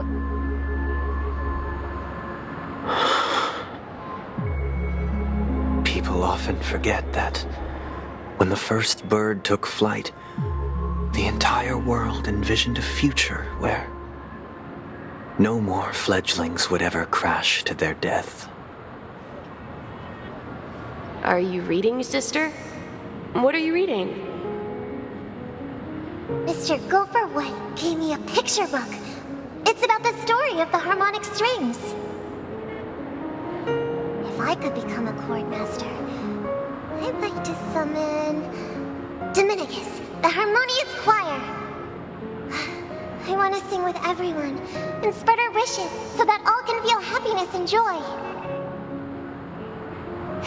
I see. Then, I would summon the harmonious choir too.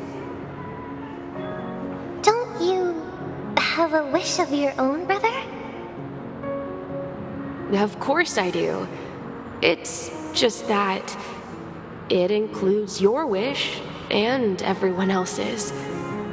I long for a true paradise where everyone can find peace. Then, let's build a stage there and invite everyone to our performance so that both our wishes come true through the power of the harmonious choir. It's a deal then. Yeah, it's a deal. But how can I become a chord master?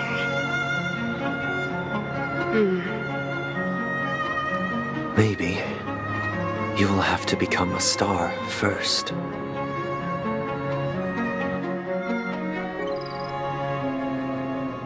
You're back sooner than I thought. Any results?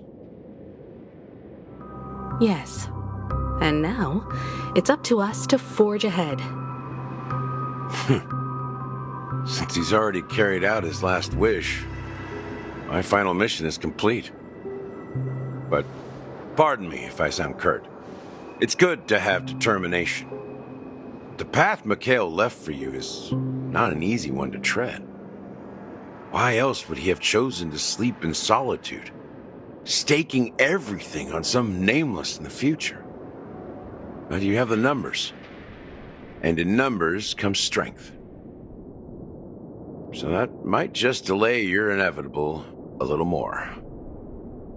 Got any more encouraging words? As I see it, relying on Welt's negotiations alone is far from enough. Regardless of whether the other party will be compliant, negotiating simply allows us to meet them as equals and won't grant us an upper hand. Penacony is our rival's home turf, and we already have very few chips left to play with. Rather than idly sit around while the family's got us blocked off, an offensive approach might be a wiser course of action. We're more familiar with the Stellaron's properties than most, and since it's the key to stabilizing the Sweet Dream, it's vital to the family's interests. By attacking their core interests, they're bound to retaliate hastily.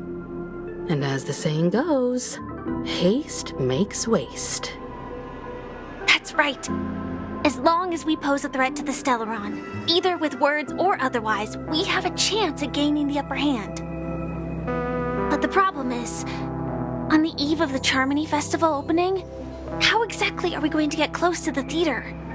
Family security will be airtight, and if we brute force it, even if we succeed, it's too risky.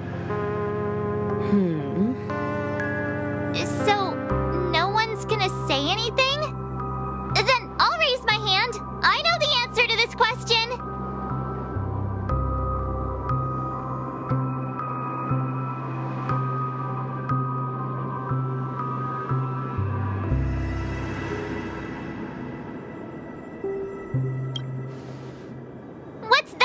supposed to mean? You'd better believe it. So, I heard that before the Charmony Festival begins, there'll be a pageant to kick off the festival. It's called the Soul Glad TM Festivity Auditions, or something, and it's going to be held in the moment of Scorch Sand.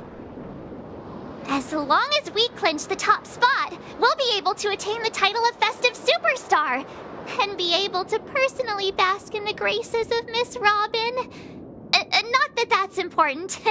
What's crucial is that we can enter the Grand Theater before the audience arrives. So, how do we go about participating in these festivity auditions? I've already procured special invite tickets from Miss Robin's fan club. To tell you the truth, I had been preparing to join the auditions all along.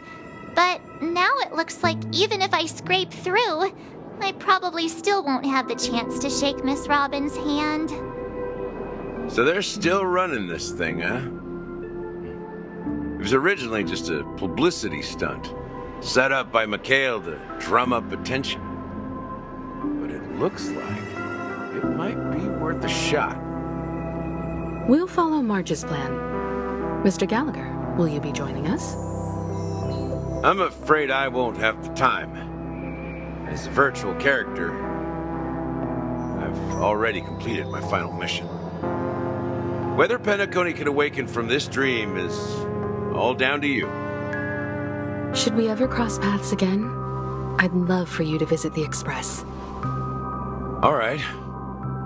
I'll have to add to that data bank of yours you've got on the Express. And Miss Firefly, we thank you for all your support. We're faced with a formidable enemy.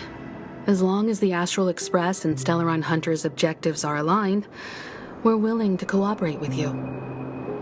We've already come this far together. I'd like to join you for the rest of your journey on Penacony. I'm pleased that we can finally fight shoulder to shoulder. I couldn't ask for a better ending. This is also the spirit of the Trailblaze. Now, everyone, let's prepare to move out.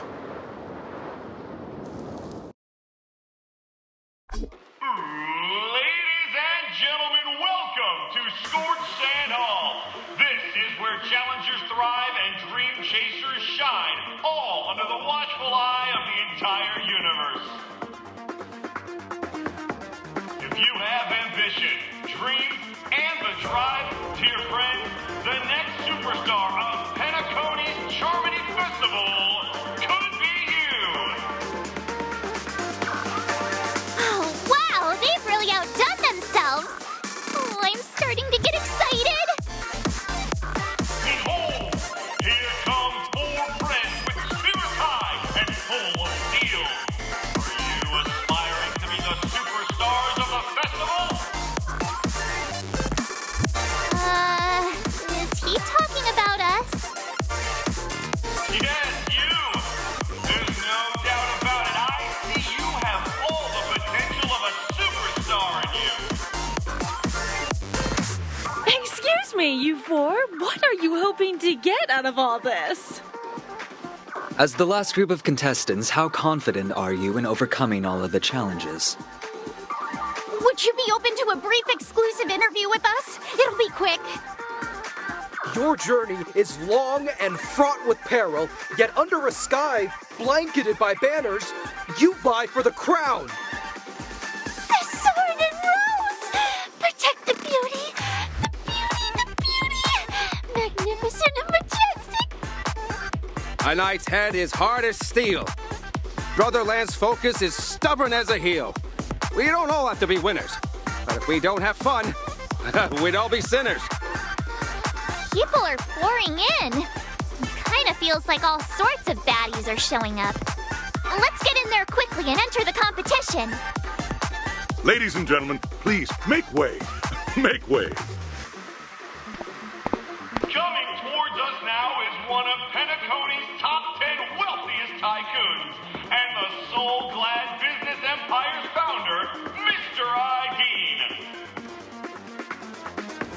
Allow me to introduce myself. I'm the director of Soulglad's factory, Ideen Leader. My four friends, introduce yourselves to the audience across the cosmos. Hello, everybody. I'm Himiko, a nameless from the Astral Express, and these are my companions. Don't you guys need to hide your identities? Can't hide it anyways. Penacony is plastered with our posters. And because the Astral Express is so well known, the family won't dare to make any rash moves.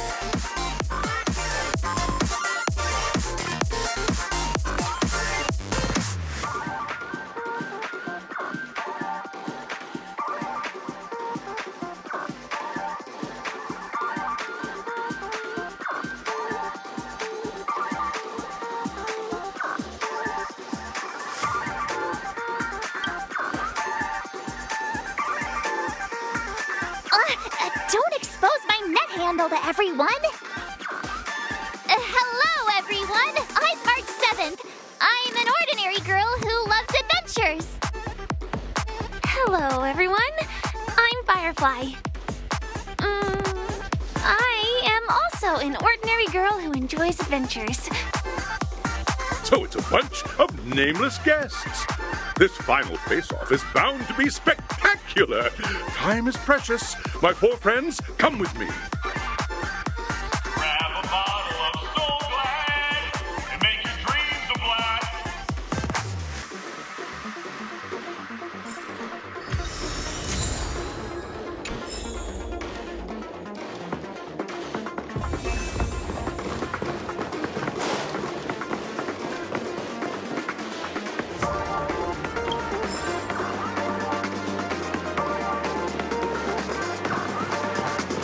This place is buzzing.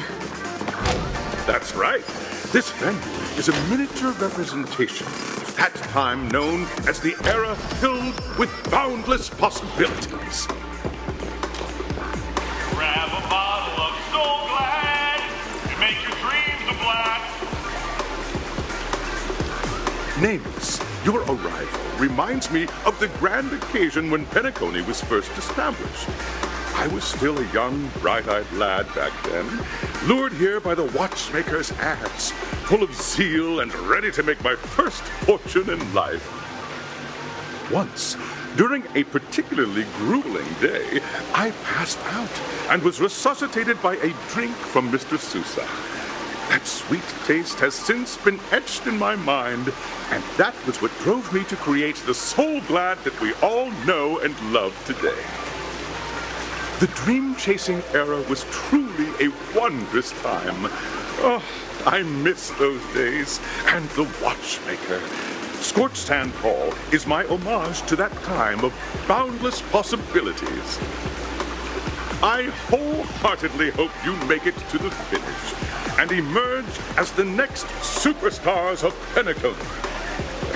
Now then, is there anything you'd like to say before the competition officially begins?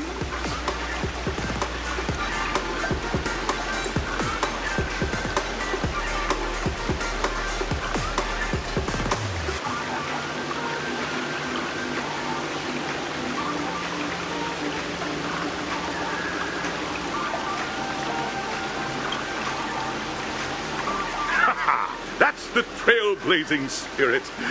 How about you, Miss March? Hello, everyone! Next up, get ready for the Mega March 7th adventure, where I'm going to break the speedrun world record!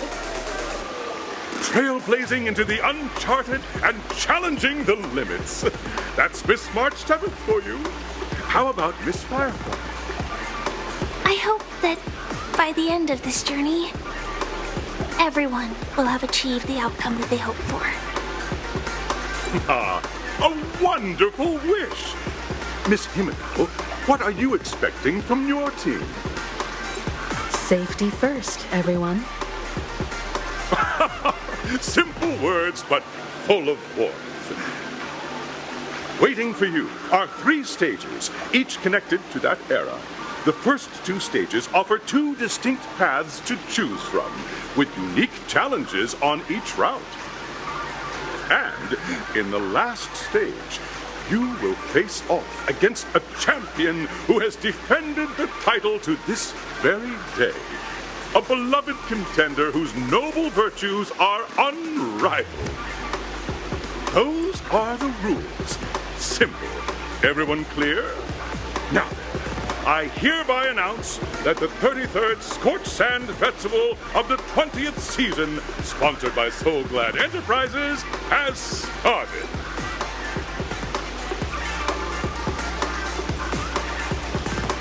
Everyone, as the Charmony Festival is drawing closer, we must reach the end as quickly as possible.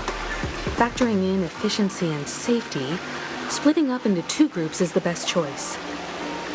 March and I haven't known Miss Firefly for too long and aren't overly familiar with her. It'd probably be better if the 2 of you paired up. Fine by me. Let's... All right. I don't have a problem with that.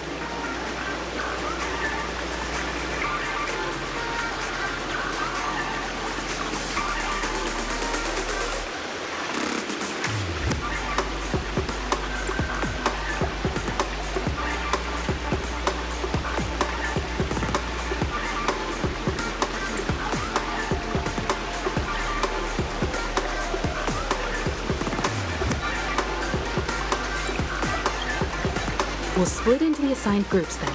Let's not waste time.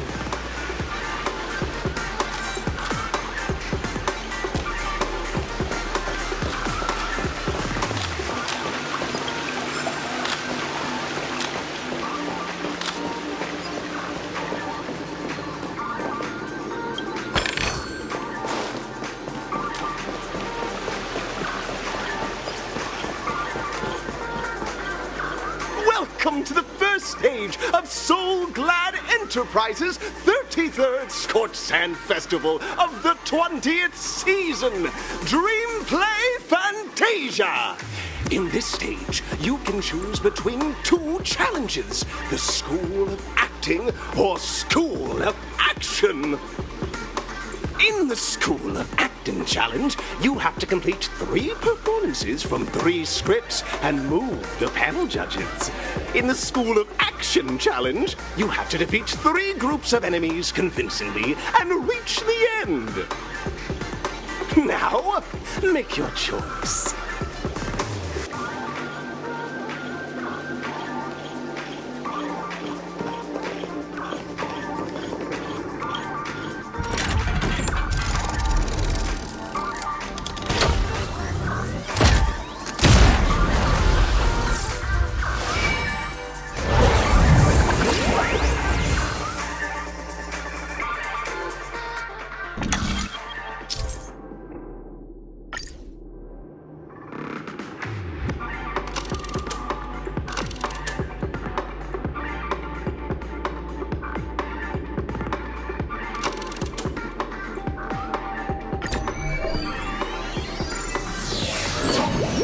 Champion's crown awaits you on the stage. Welcome to the Arena of Action Stars. Allow me to introduce the rules of this challenge to you. There are a total of 3 stages up ahead, each with their own challenges. The enemies you will contend against are antagonists from the film Once Upon a Time in Dreams. Defeat them swiftly and decisively to set a new record. It's worth mentioning that the fastest time for this stage was achieved by a contestant with... Time is of the essence. Let's make this quick.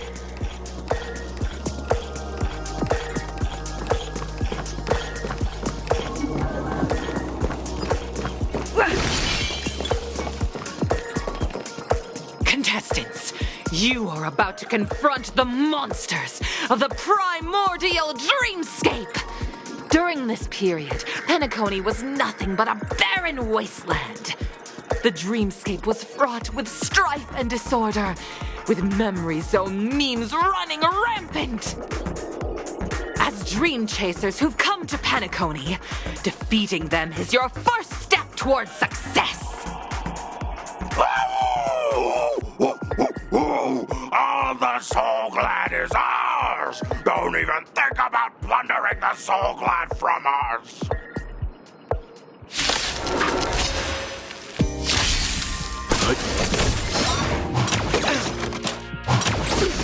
You can't run! Here! Try that again! I'm fine. You can't run! Gather as one! Survive or be destroyed. There is no other choice. Rules are made to be broken.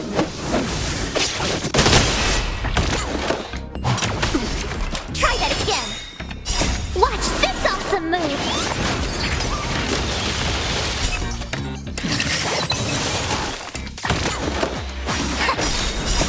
Humans creations!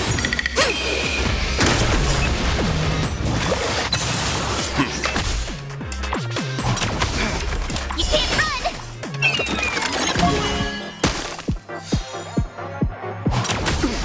Try that again! Watch this awesome move!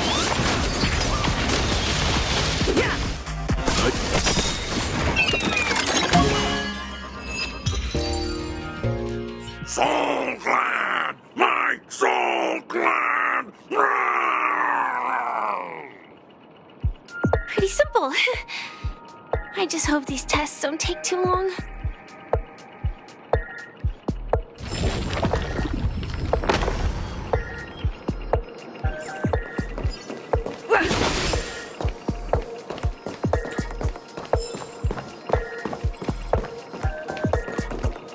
Congratulations on becoming the first group of Dream Chasers!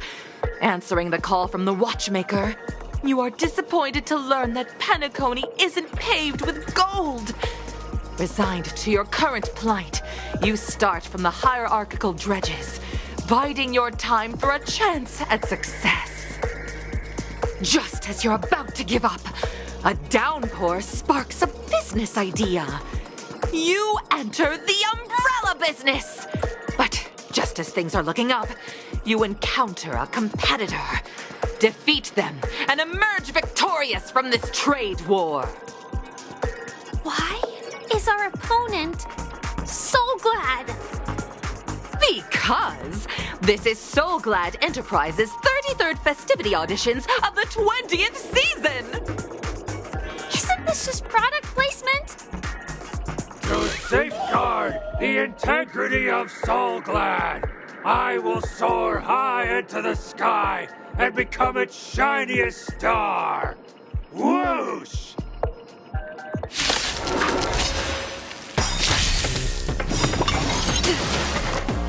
Survive or be destroyed. There is no other choice.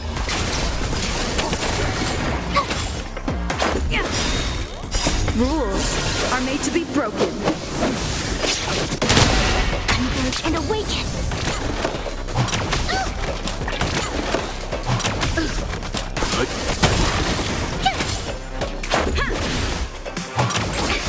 You can't run! No matter. Try that again! Watch this awesome move! Humans creations!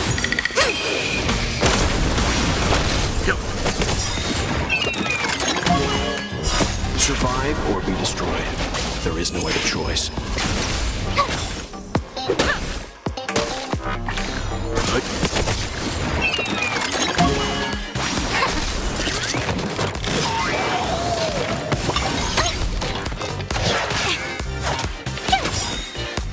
Watch this awesome move!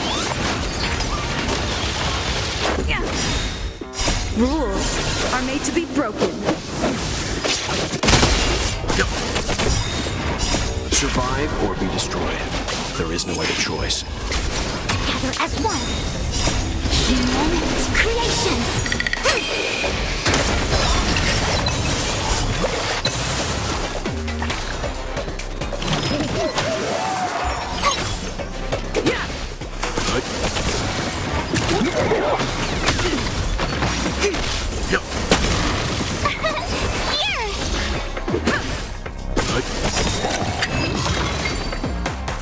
The world kisses me with pain, and I provide with Soul Glad in return. Whoosh!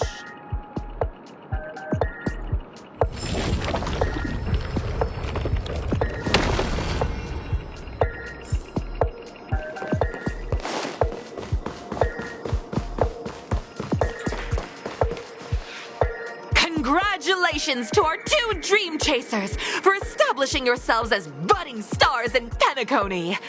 However, now you face a competitor selling at low prices, pushing you to the brink of bankruptcy. No matter how lengthy the battle, you always persevere. Topple this powerful opponent, and the tides will turn, paving a way to success. None will take my Soul Glad away from me. I will use the Transmutation Arcanum to turn into a dinosaur! Oh, dinosaur! Devour my enemies! Grab a bottle of Soul Glad and make your dreams a blast!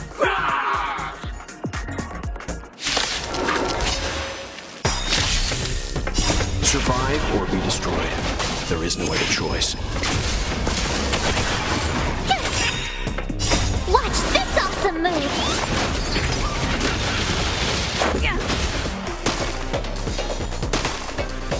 Converge and awaken! Fine. Rules are made to be broken.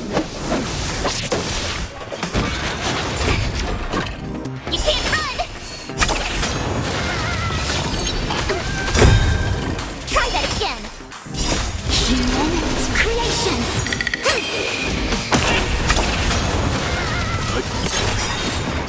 Survive or be destroyed. There is no other choice.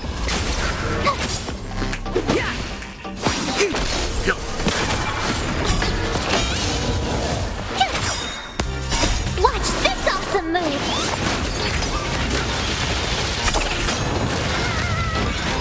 You're annoying!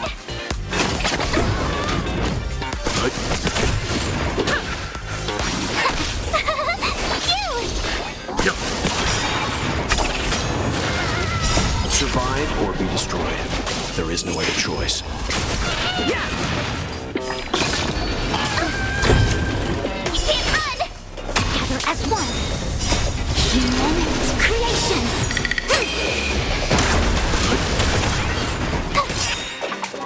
Watch this awesome move!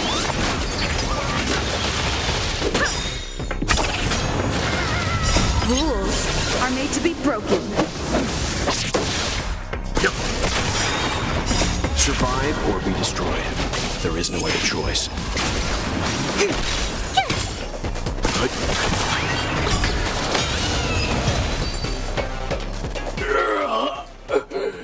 The body withers, but the Soul Glad name shall not. You truly are a beast! More than I can ever be! That should do it! Okay. Let's go. Mr. Yang is waiting for us. Isn't this fight way off from the actual storyline? Transforming into a dinosaur isn't imaginative enough for you? This is the sort of magic only seen on Penacony. Anyway, let's get back on track. Where were we? Oh, that's right. After an extended battle, you finally emerged victorious! But the companion who journeyed to Penacony with you chose to leave, having lost all hope. In the years that followed, you encountered each other once more on the prosperous streets of Penacony, but dared not call out to one another. Perhaps akin to the lingering regret of every dream chaser. Well done! You brought to life the thrilling action scenes from Once Upon a Time in Dreams with your fighting skills. Looks like we won. Let's hurry up and get to the next stage.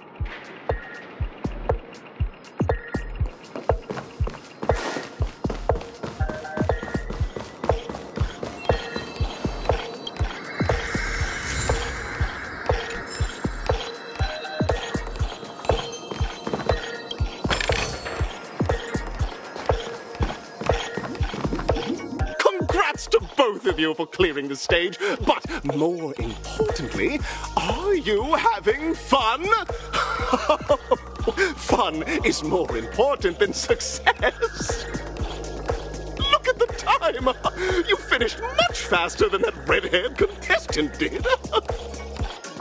That red-haired contestant. Who is that exactly?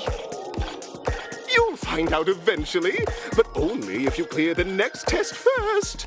Welcome to the second stage of the 33rd Scorched Sand Festival in the 20th season, sponsored by Soul Glad Enterprises.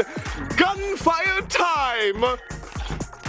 You have the option to choose gunfire and undergo Brother Hanu's trial, or time, where you'll face Clucky's trial. And now, make your choice!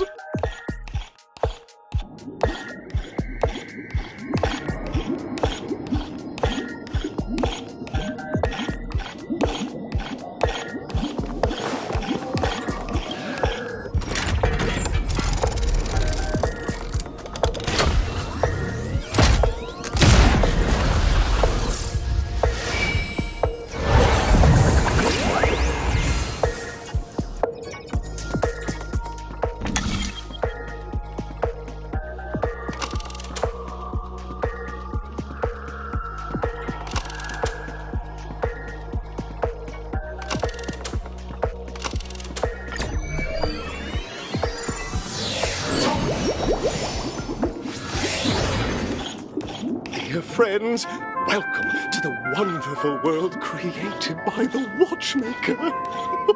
Awaiting up ahead is the titular character from the beloved Clocky animation, Clocky! It's said that the Watchmaker dreamed up the idea of Clocky when he was a boy.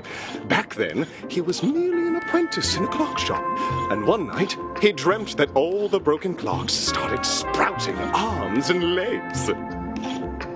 Like a skilled pilot, he steered them towards the right path. As a classic figure who grew up with many, Clocky truly shaped a generation, solidifying the Watchmaker's pivotal role in popular culture. Contestants, may you have a wonderful time with Clocky. The trial of time. I hope it won't waste too much of our time.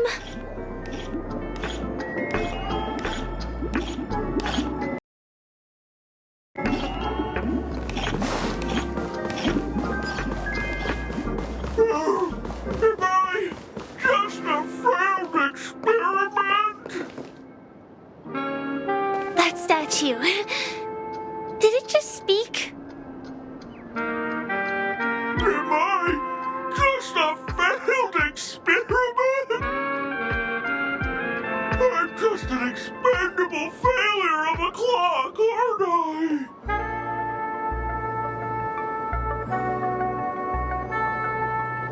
Wait, so I'm not just a failed clock, I'm also a failed toy. You guys are just like the other challengers. You want to enter my inner self? Then please be my guest. But you won't find anything worthwhile. I'm just a failed piece.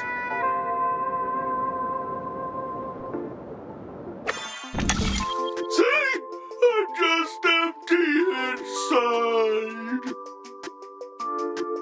Tick-tock! It's time for me to make an appearance! Clocky? I can also see him.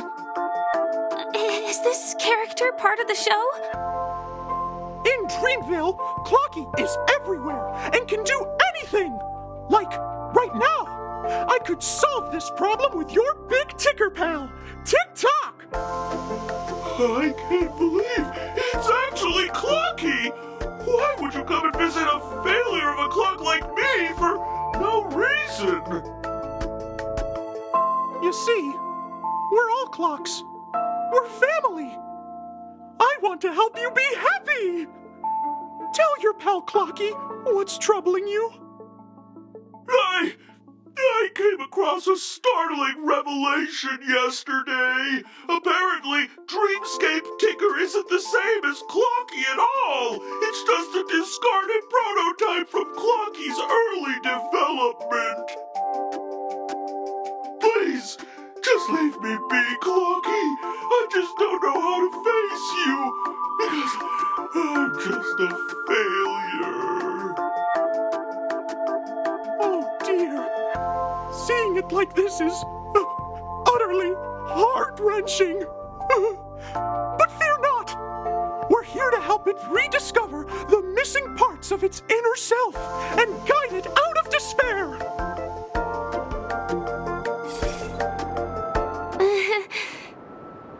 I guess even troop members can experience existential crises. Don't worry, miss.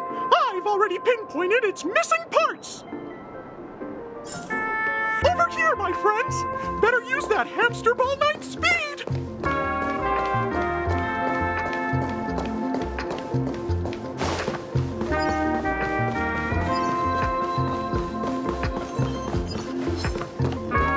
We're here.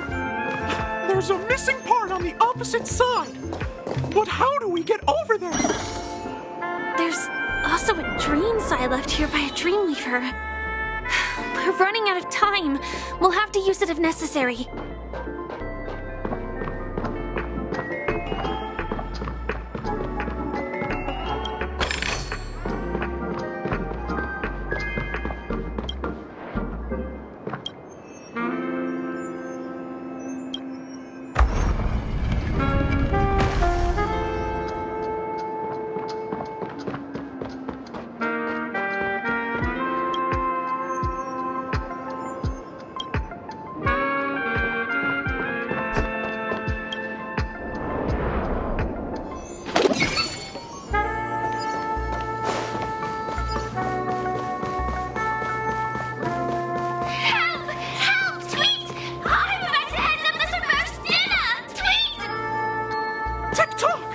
Do I hear someone calling out for help? Tweet! Help, help, help! Tweet! This man's body is boiling hot! Tweet! Is anyone there? Tweet! I can't take it anymore! Tweet! Oh dear! It's an origami bird! What's it doing in Beyond Overcooked's tail? Is that Clocky? Tweet! Please save me! Tweet! I'm being roasted alive! Tweet! A roasted bird? Oh! This is horrible! Let's save it! Quickly!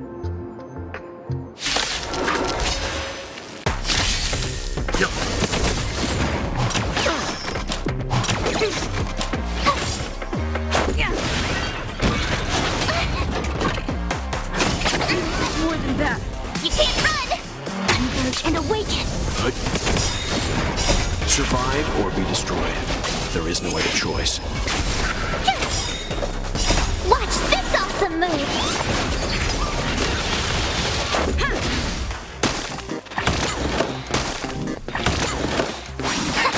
Stand down.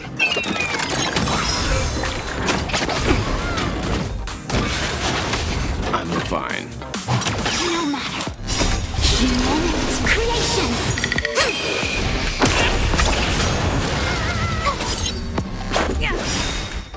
Rules are made to be broken.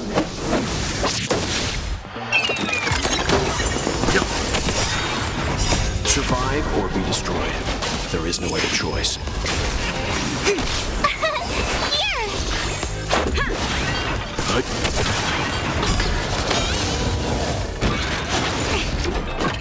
Try that again! You can't run! Watch this awesome move! Together as one! Humans, creations!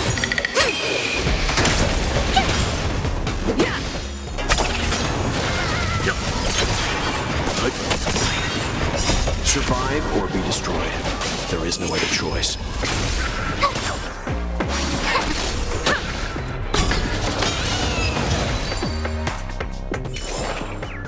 Reach the end of the story in your own way. Thank you, guys. Tweet! I feel I'm about 70% cooked. Tweet! Thank goodness you're okay! But why did you burrow yourself into that fella's tail? Because that fella stole one of Mr. Big Ticker's paws. Tweet! I wanted to help retrieve it, but I accidentally got myself stuck in the oven. Tweet! Go ahead and get it, but be careful. It's hot. Tweet! An inner self fragment belonging to the Sweet Dreams troupe? This is just too surreal.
gathered all the missing parts. Let's hurry back. We don't want to keep Big Ticker waiting.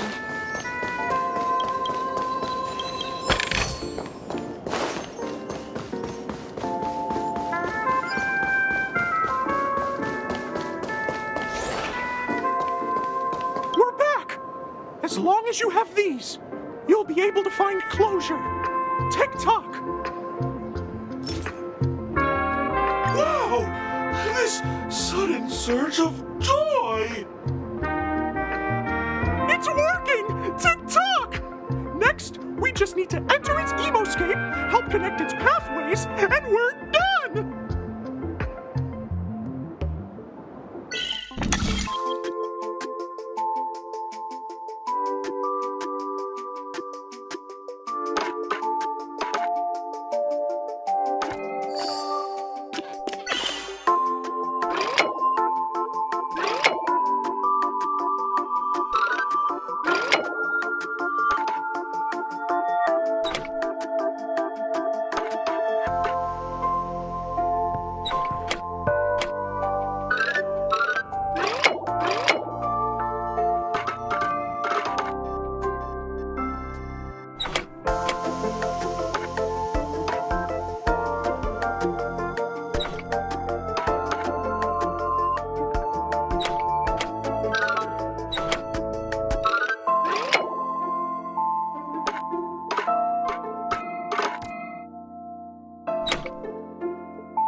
No!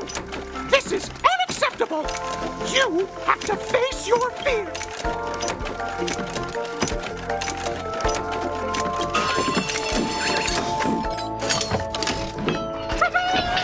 Success!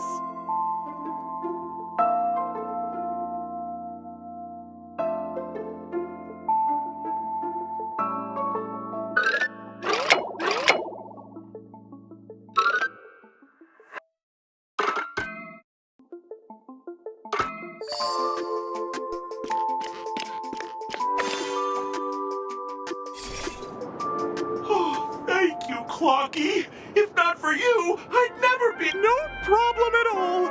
As the guardian of Dreamville, it's what I'm here for. Oh, my friends, you still have other important things to do, right? Go forth, my friends. When the moment comes, all the Dream Tickers and I will cheer for you. It's all done! Victory's in sight! Let's head to the final stage.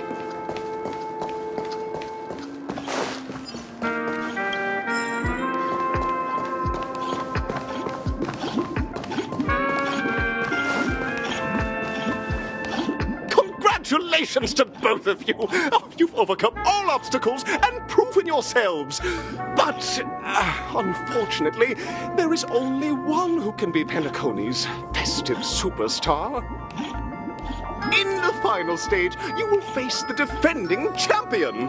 If you fail, you will lose the opportunity to become the festive superstar. Welcome to the 33rd Scorched Sand Festival's third stage in the 20th season, sponsored by Soul Glad Enterprises, Superstar Showdown!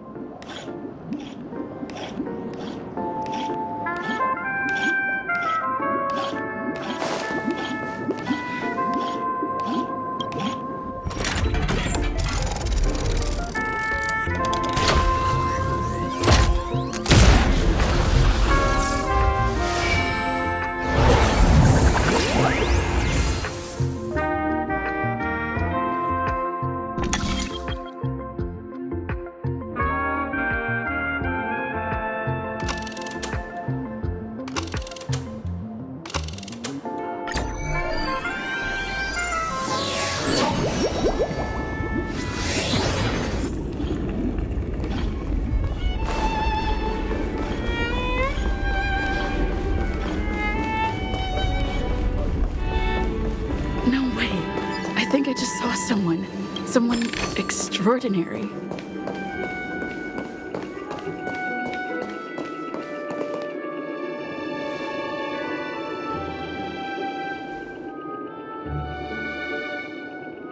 Are you a knight of beauty?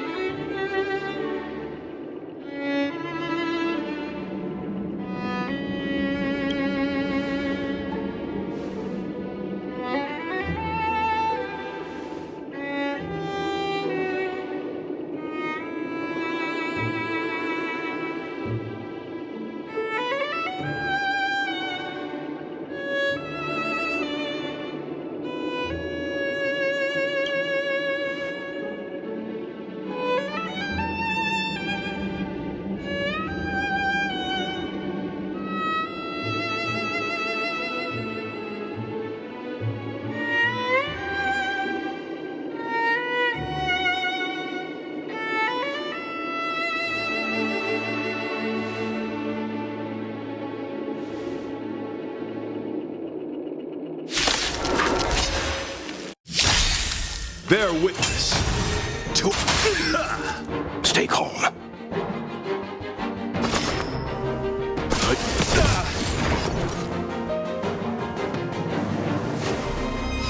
Rise to the Let's make it quick.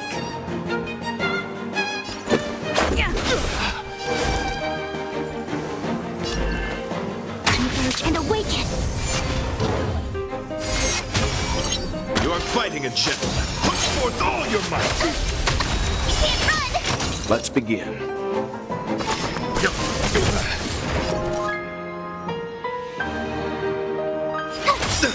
Let's go. I try hard sometimes. Watch this awesome move.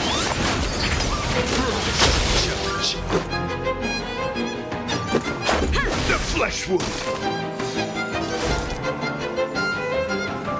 Rules are made to be broken.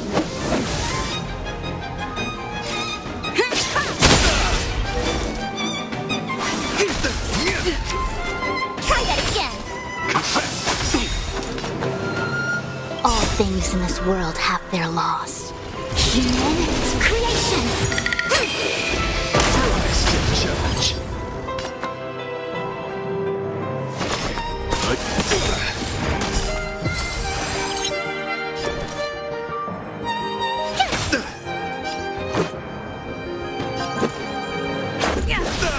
Bear witness to... Leave it to me. Stand down. Rise to the challenge. You know nothing of the weight behind this power. Survive or be destroyed. There is no other choice.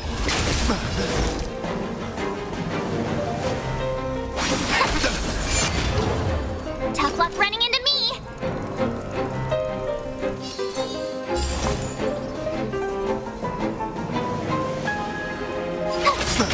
Let's make it quick. Time for some hardship.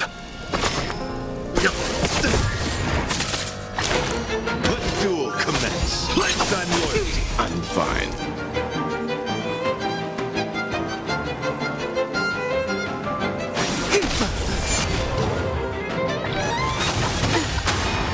Yin and yang.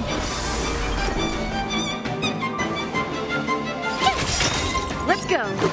Gotta try hard sometimes. Watch this awesome move.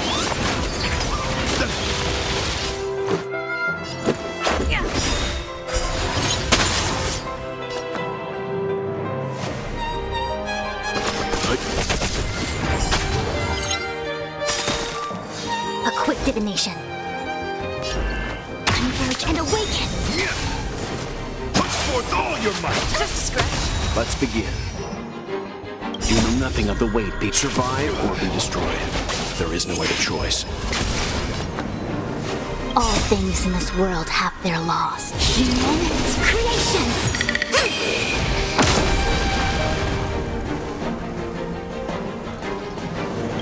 Rules are made to be broken.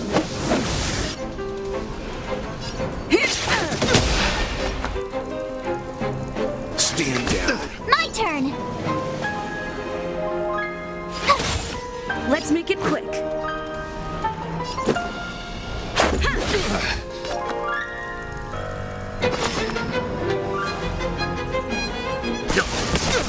I see through you. Bear witness to...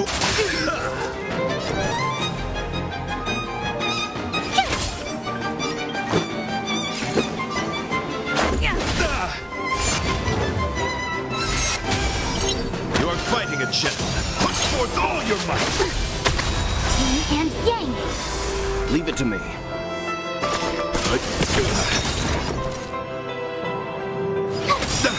Let's go. I try hard sometimes. Watch this awesome move.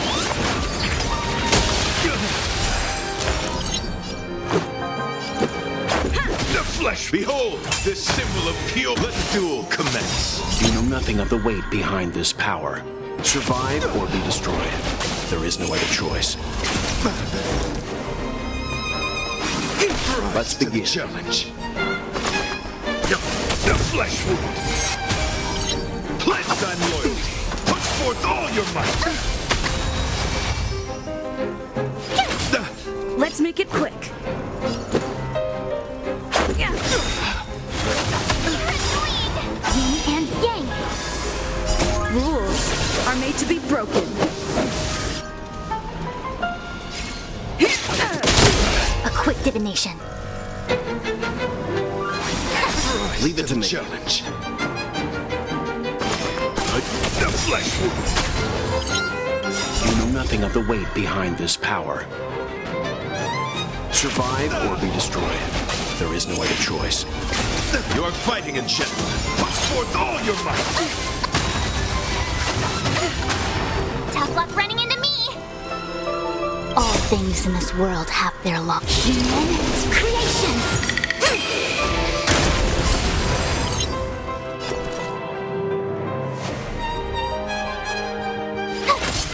Let's go. Let's begin.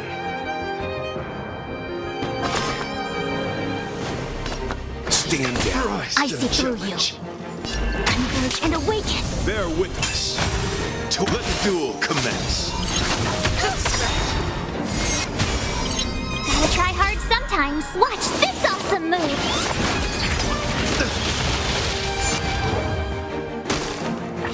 My turn.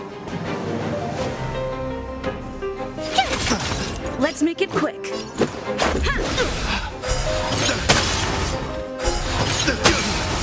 Time for some hardship.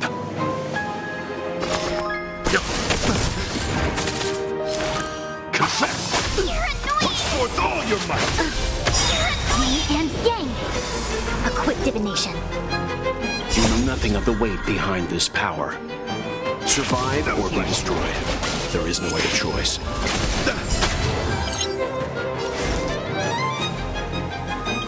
Rules are made to be broken.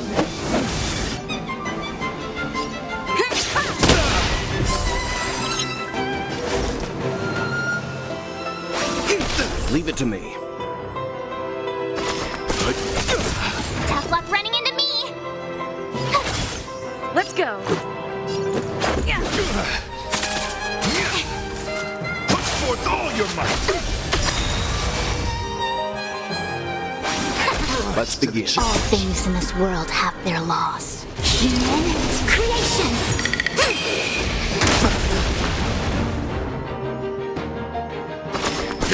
The flesh wound. My turn. Bear witness to let the duel commence.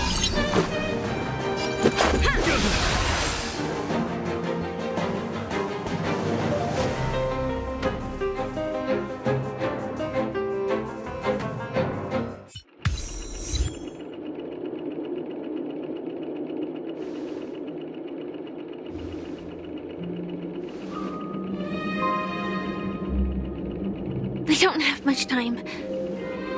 May fate allow us to meet again, Night of Beauty. In that case, let's make our way to the end. Penacony's really thronging with talent. I hope we make it in time.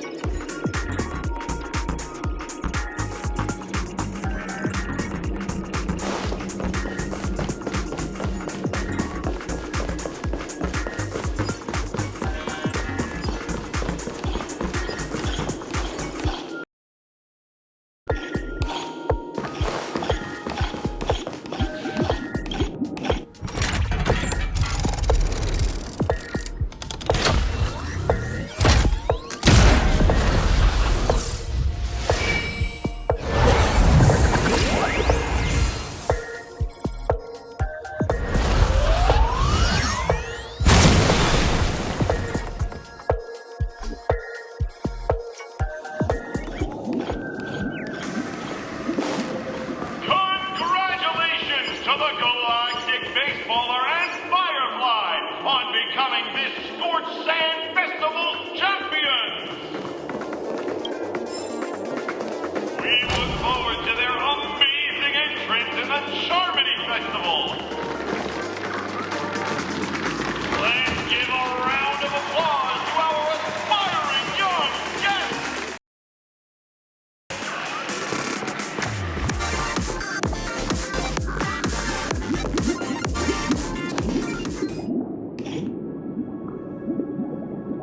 Congratulations to the both of you on becoming the festive superstars of this year's Charmony Festival. Before entering the Grand Theater, I, on behalf of the organizers, extend my sincere congratulations to you, wishing you joy under their radiance.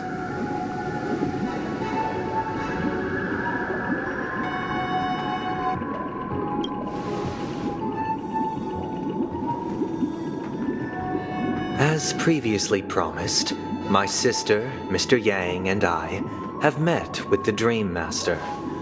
We delved into the truth about Penacony and its Stellaron, and have come to a consensus. Both I and the Oak family cannot acquiesce to your request. Just as expected. We acknowledge the perspective of you, Nameless. Penacony does require change, but not as you propose. The planet of festivities cannot and will not revert to a place characterized by chaos, disorder, or anarchy. Through your journey of overcoming obstacles, you must have glimpsed the essence of that era. The vulnerable ruthlessly eliminated, equality non-existent, common folk living precarious lives, eking out a dreary existence. Ultimately, only heroes like yourselves manage to achieve success. But I would dare ask, if you did not possess the special status of having a Stellaron, and you were but an anonymous and frail member among the masses, which Penacony would you prefer? A dystopia for the survival of the fittest, or a sweet dream paradise for all?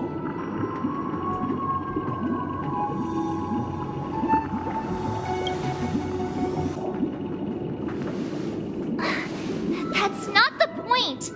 Don't let him mislead you! Mr. Sunday, even if the members of the Oak family can't fully agree on what to do about the Stellaron, now's not exactly the time to be holding an extensive discourse about Penacony's past and future, is it?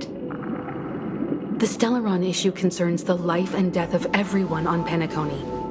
If anyone has a better suggestion, the crew is more than willing to listen. Also, it'd be best to tell us the ins and outs of that meeting. This way, we'll at least know what Welt and Ms. Robin are dealing with, and the reason why they failed to make our appointment. Ah, Navigator. That is precisely my intention. With all present, let's begin by discussing the details of that meeting. Let's talk about our tribulations and choices, our ideals and beliefs, and our final course of action. The only path to take.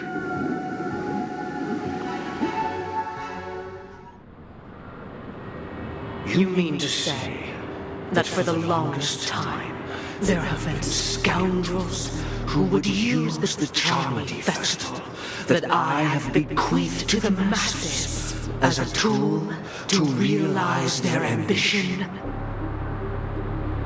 Indeed, Dream Master. Once the Charmony Festival begins, the Stellaron's powers, along with the song, will be broadcast across the entire planet of Penacony. And then everyone in their dreams will be unable to awaken. This is indeed surprising to me. The dreamscape is maintained by the collective effort of the 5 families.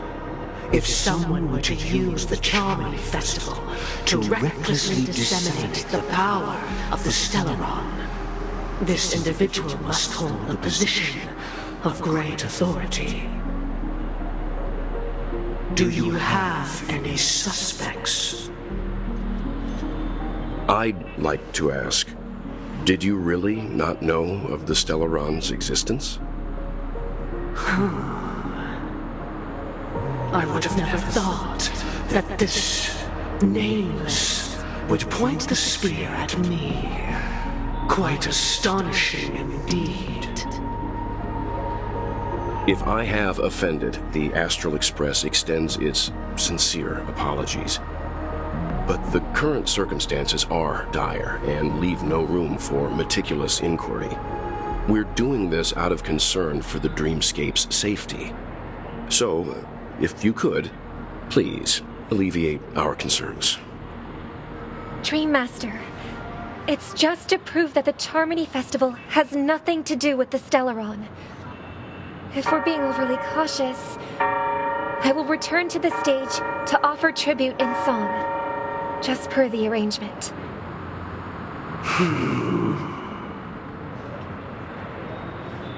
Sunday, Robin. I've watched you two grow up and know your dispositions like the back of my hand. Both of you, right now, can surely be lauded as their most devout advocates. I already know your resolve. The magnitude of this matter is enormous and cannot be taken lightly. Since Mr. Yang has asked with such earnestness, I will personally respond in kind. If there is a need, the entire Oak family will be mobilized to heed your call. Someday, might I ask you to beseech them to cast their light unto me and question me in their stead, so that no lies may be concealed?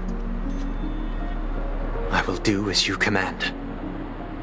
Robin, could I entrust you to be present as a witness, to document the truth, and to proclaim my innocence, so that all slander may be utterly dispelled? I will do as you command. May thy will be carried out on earth, just as it is in the heavens. Oh, triple-faced soul, please sear his tongue and palms with a hot iron, so that he will not be able to fabricate lies and make false vows. Let us begin. There is nothing else to prepare. Understood. Question. Have you devoted your life to your god, never worshipping other gods? Naturally. Do you love your god as you do yourself, always heeding their admonishments? Naturally. Have you strayed from the path expected by your god, betraying their name? Never. Have you ever been inordinate with your asks of your god, coveting more than the foundation of the creation itself? Never. Then, a final question. Do you swear to fulfill all vows, past, present, and future? With the Eon as my witness, if I do not deliver on my words, or if I renege on my vows, may I be cursed in accordance with divine law. They have seen your faith, and have endorsed your faith. With this, it can be evidenced... Just a moment. What is it, Mr. Yang? I have another question I hope to have answered. To my understanding, the family's harmony and prosperity have never relied on so-called divine laws. But God, you both mentioned, are they truly Shipe? Mr. Yang should know that those belonging to the family toil together as if they were kin, embracing solidarity and unity under their light. All duplicity is laid bare before the harmony. Such a delicate and complex symphony. Which other god could perfectly harmonize this, if not for the great one, Shipe? Perfectly harmonize. Therein lies the problem. It isn't an outsider lurking in the shadows who changed the harmony, but a dissonance that has surreptitiously emerged from within this very symphony itself. In the distant past, there existed an eon. With one flick of the wrist, they crafted the laws of the cosmos. Their followers formed the Beyond the Sky Choir, spreading solemn and reverent hymns throughout the universe. Later, they fell. The route traversed by this eon clashed with the harmony, ultimately being absorbed and fused into it. The chorus that once reverberated across worlds fell silent, and when it echoed anew, it was transformed into the hymn of harmony. Though an eon may perish, paths with no masters still linger. In the all-forgiving harmony, echoes of bygone dissonance may subtly arise. Mr. Yang, being overly astute can be a detriment, especially when you find yourself alone and without allies. So this is how it is. For the sake of our grand cause Sunday, please afford these two an opportunity to rest. What?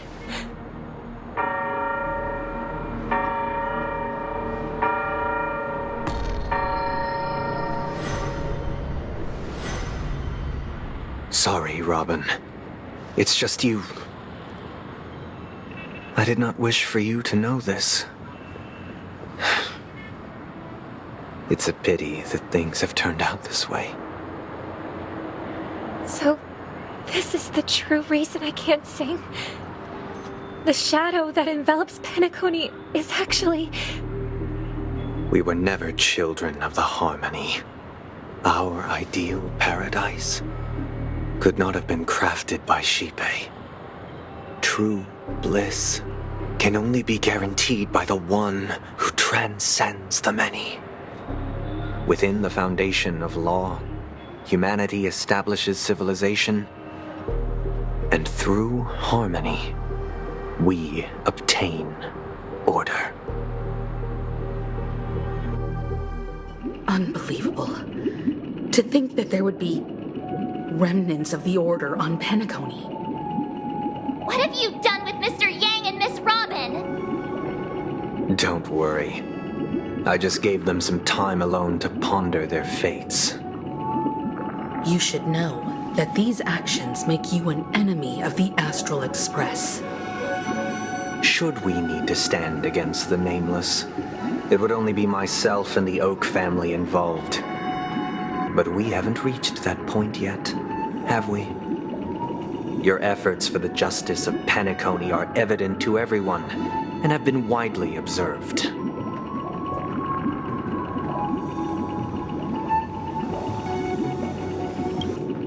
Oh, I intend to. But that hinges on the outcome of this negotiation. If it is the Order that drove you to imprison Welt and Robin, and you're using them to coerce our compliance, then there'll be no point in entertaining any type of discussion. You're mistaken, Miss Himiko. They are in very safe hands, and just as the family has always proclaimed, no one can be harmed in the dreamscape. least of all in the beautiful new world belonging to the Order. Penacony and the entire universe have witnessed far too much innocent bloodshed. The strong wield their blades against the weak, and the victors push the vanquished to the brink of life. Natural selection. The world abides by this principle, establishing the well-being of humanity atop the corpses of the downtrodden. Only we, or rather, I, possess the power to put an end to this farce. So you've decided to resurrect a dead Eon? No one's ever done such a thing. If Miss Himiko is interested, let's draw back the veil and speak candidly. I've always firmly believed that people can understand one another through peaceful means. I'm willing to divulge the unembellished truth as to the intentions of the Order's Pathstriders, so that you will make better judgment for the Astral Express, for Penacony, and for this stretch of the universe. Words can hardly do justice to the beauty of that ideal. So, come with me, everyone. Let us retrace our steps and see once again where this road leads. Huh? Where'd he go? Welcome. This isn't any location in Penacony's dreamscape. It's my inner world. The reason the scenery before you remains unchanged is because your consciousness has drawn on similar concepts to fill in the gaps.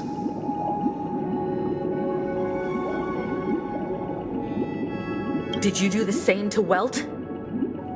It's a tuning process. Stronger in effect and more draining on the mind. The gray-haired guest has experienced it before, so she should understand what it entails. Tuning allows you to intuitively grasp my feelings, which also means that I cannot hide anything from you. Now, everyone, please look at the huge screen. The road we once took begins here. From this point on, you will witness the numerous decisions I've faced. I've selected a portion of these to share with you. I believe after going through similar predicaments, you'll be able to better understand my thoughts. Let's begin. The first decision. A story about a baby bird. This story happened when Robin and I were very young. We were victims of the Stellaron disaster, and the family's Mr. Gopher Wood, who would later become the Dream Master of Penacony, saw that we siblings had no one to turn to and took us in. Later on, Robin and I lived a time with nary a care in the world. One day, after dinner, while my younger sister and I were lounging about in Mr. Gopher Wood's yard, we spotted a fledgling Charmony dove all on its own. That baby bird was tiny. It didn't even have all of its feathers, and it couldn't sing. When we found it, it was already on its last breath, having fallen into a shrub, probably abandoned by its parents. We decided to build a nest for it right there and then. However, thinking back, that winter was unusually cold, with fierce winds at night in the yard, not to mention the many poisonous bugs and wild beasts in the vicinity. It was clear that if we left the fledgling in the yard, it stood no chance of surviving until spring. So, I suggested we take it inside, place it on the shelf by the window, and asked the adults to fashion a cage for it. We decided that when it regained its strength enough to spread its wings, we would release it back into the wild. The tragic part, something that we'd never considered, was that this bird's fate had already been determined long before this moment. destiny was determined by our momentary whim. Now, I pass the power of choice to you all. Faced with this situation, what choice would you make? Stick to the original plan, and build a nest with soft net where the Charmony dove fell. Or build a cage for it, and feed it, giving it the utmost care from within the warmth of a home. I eagerly await your answer.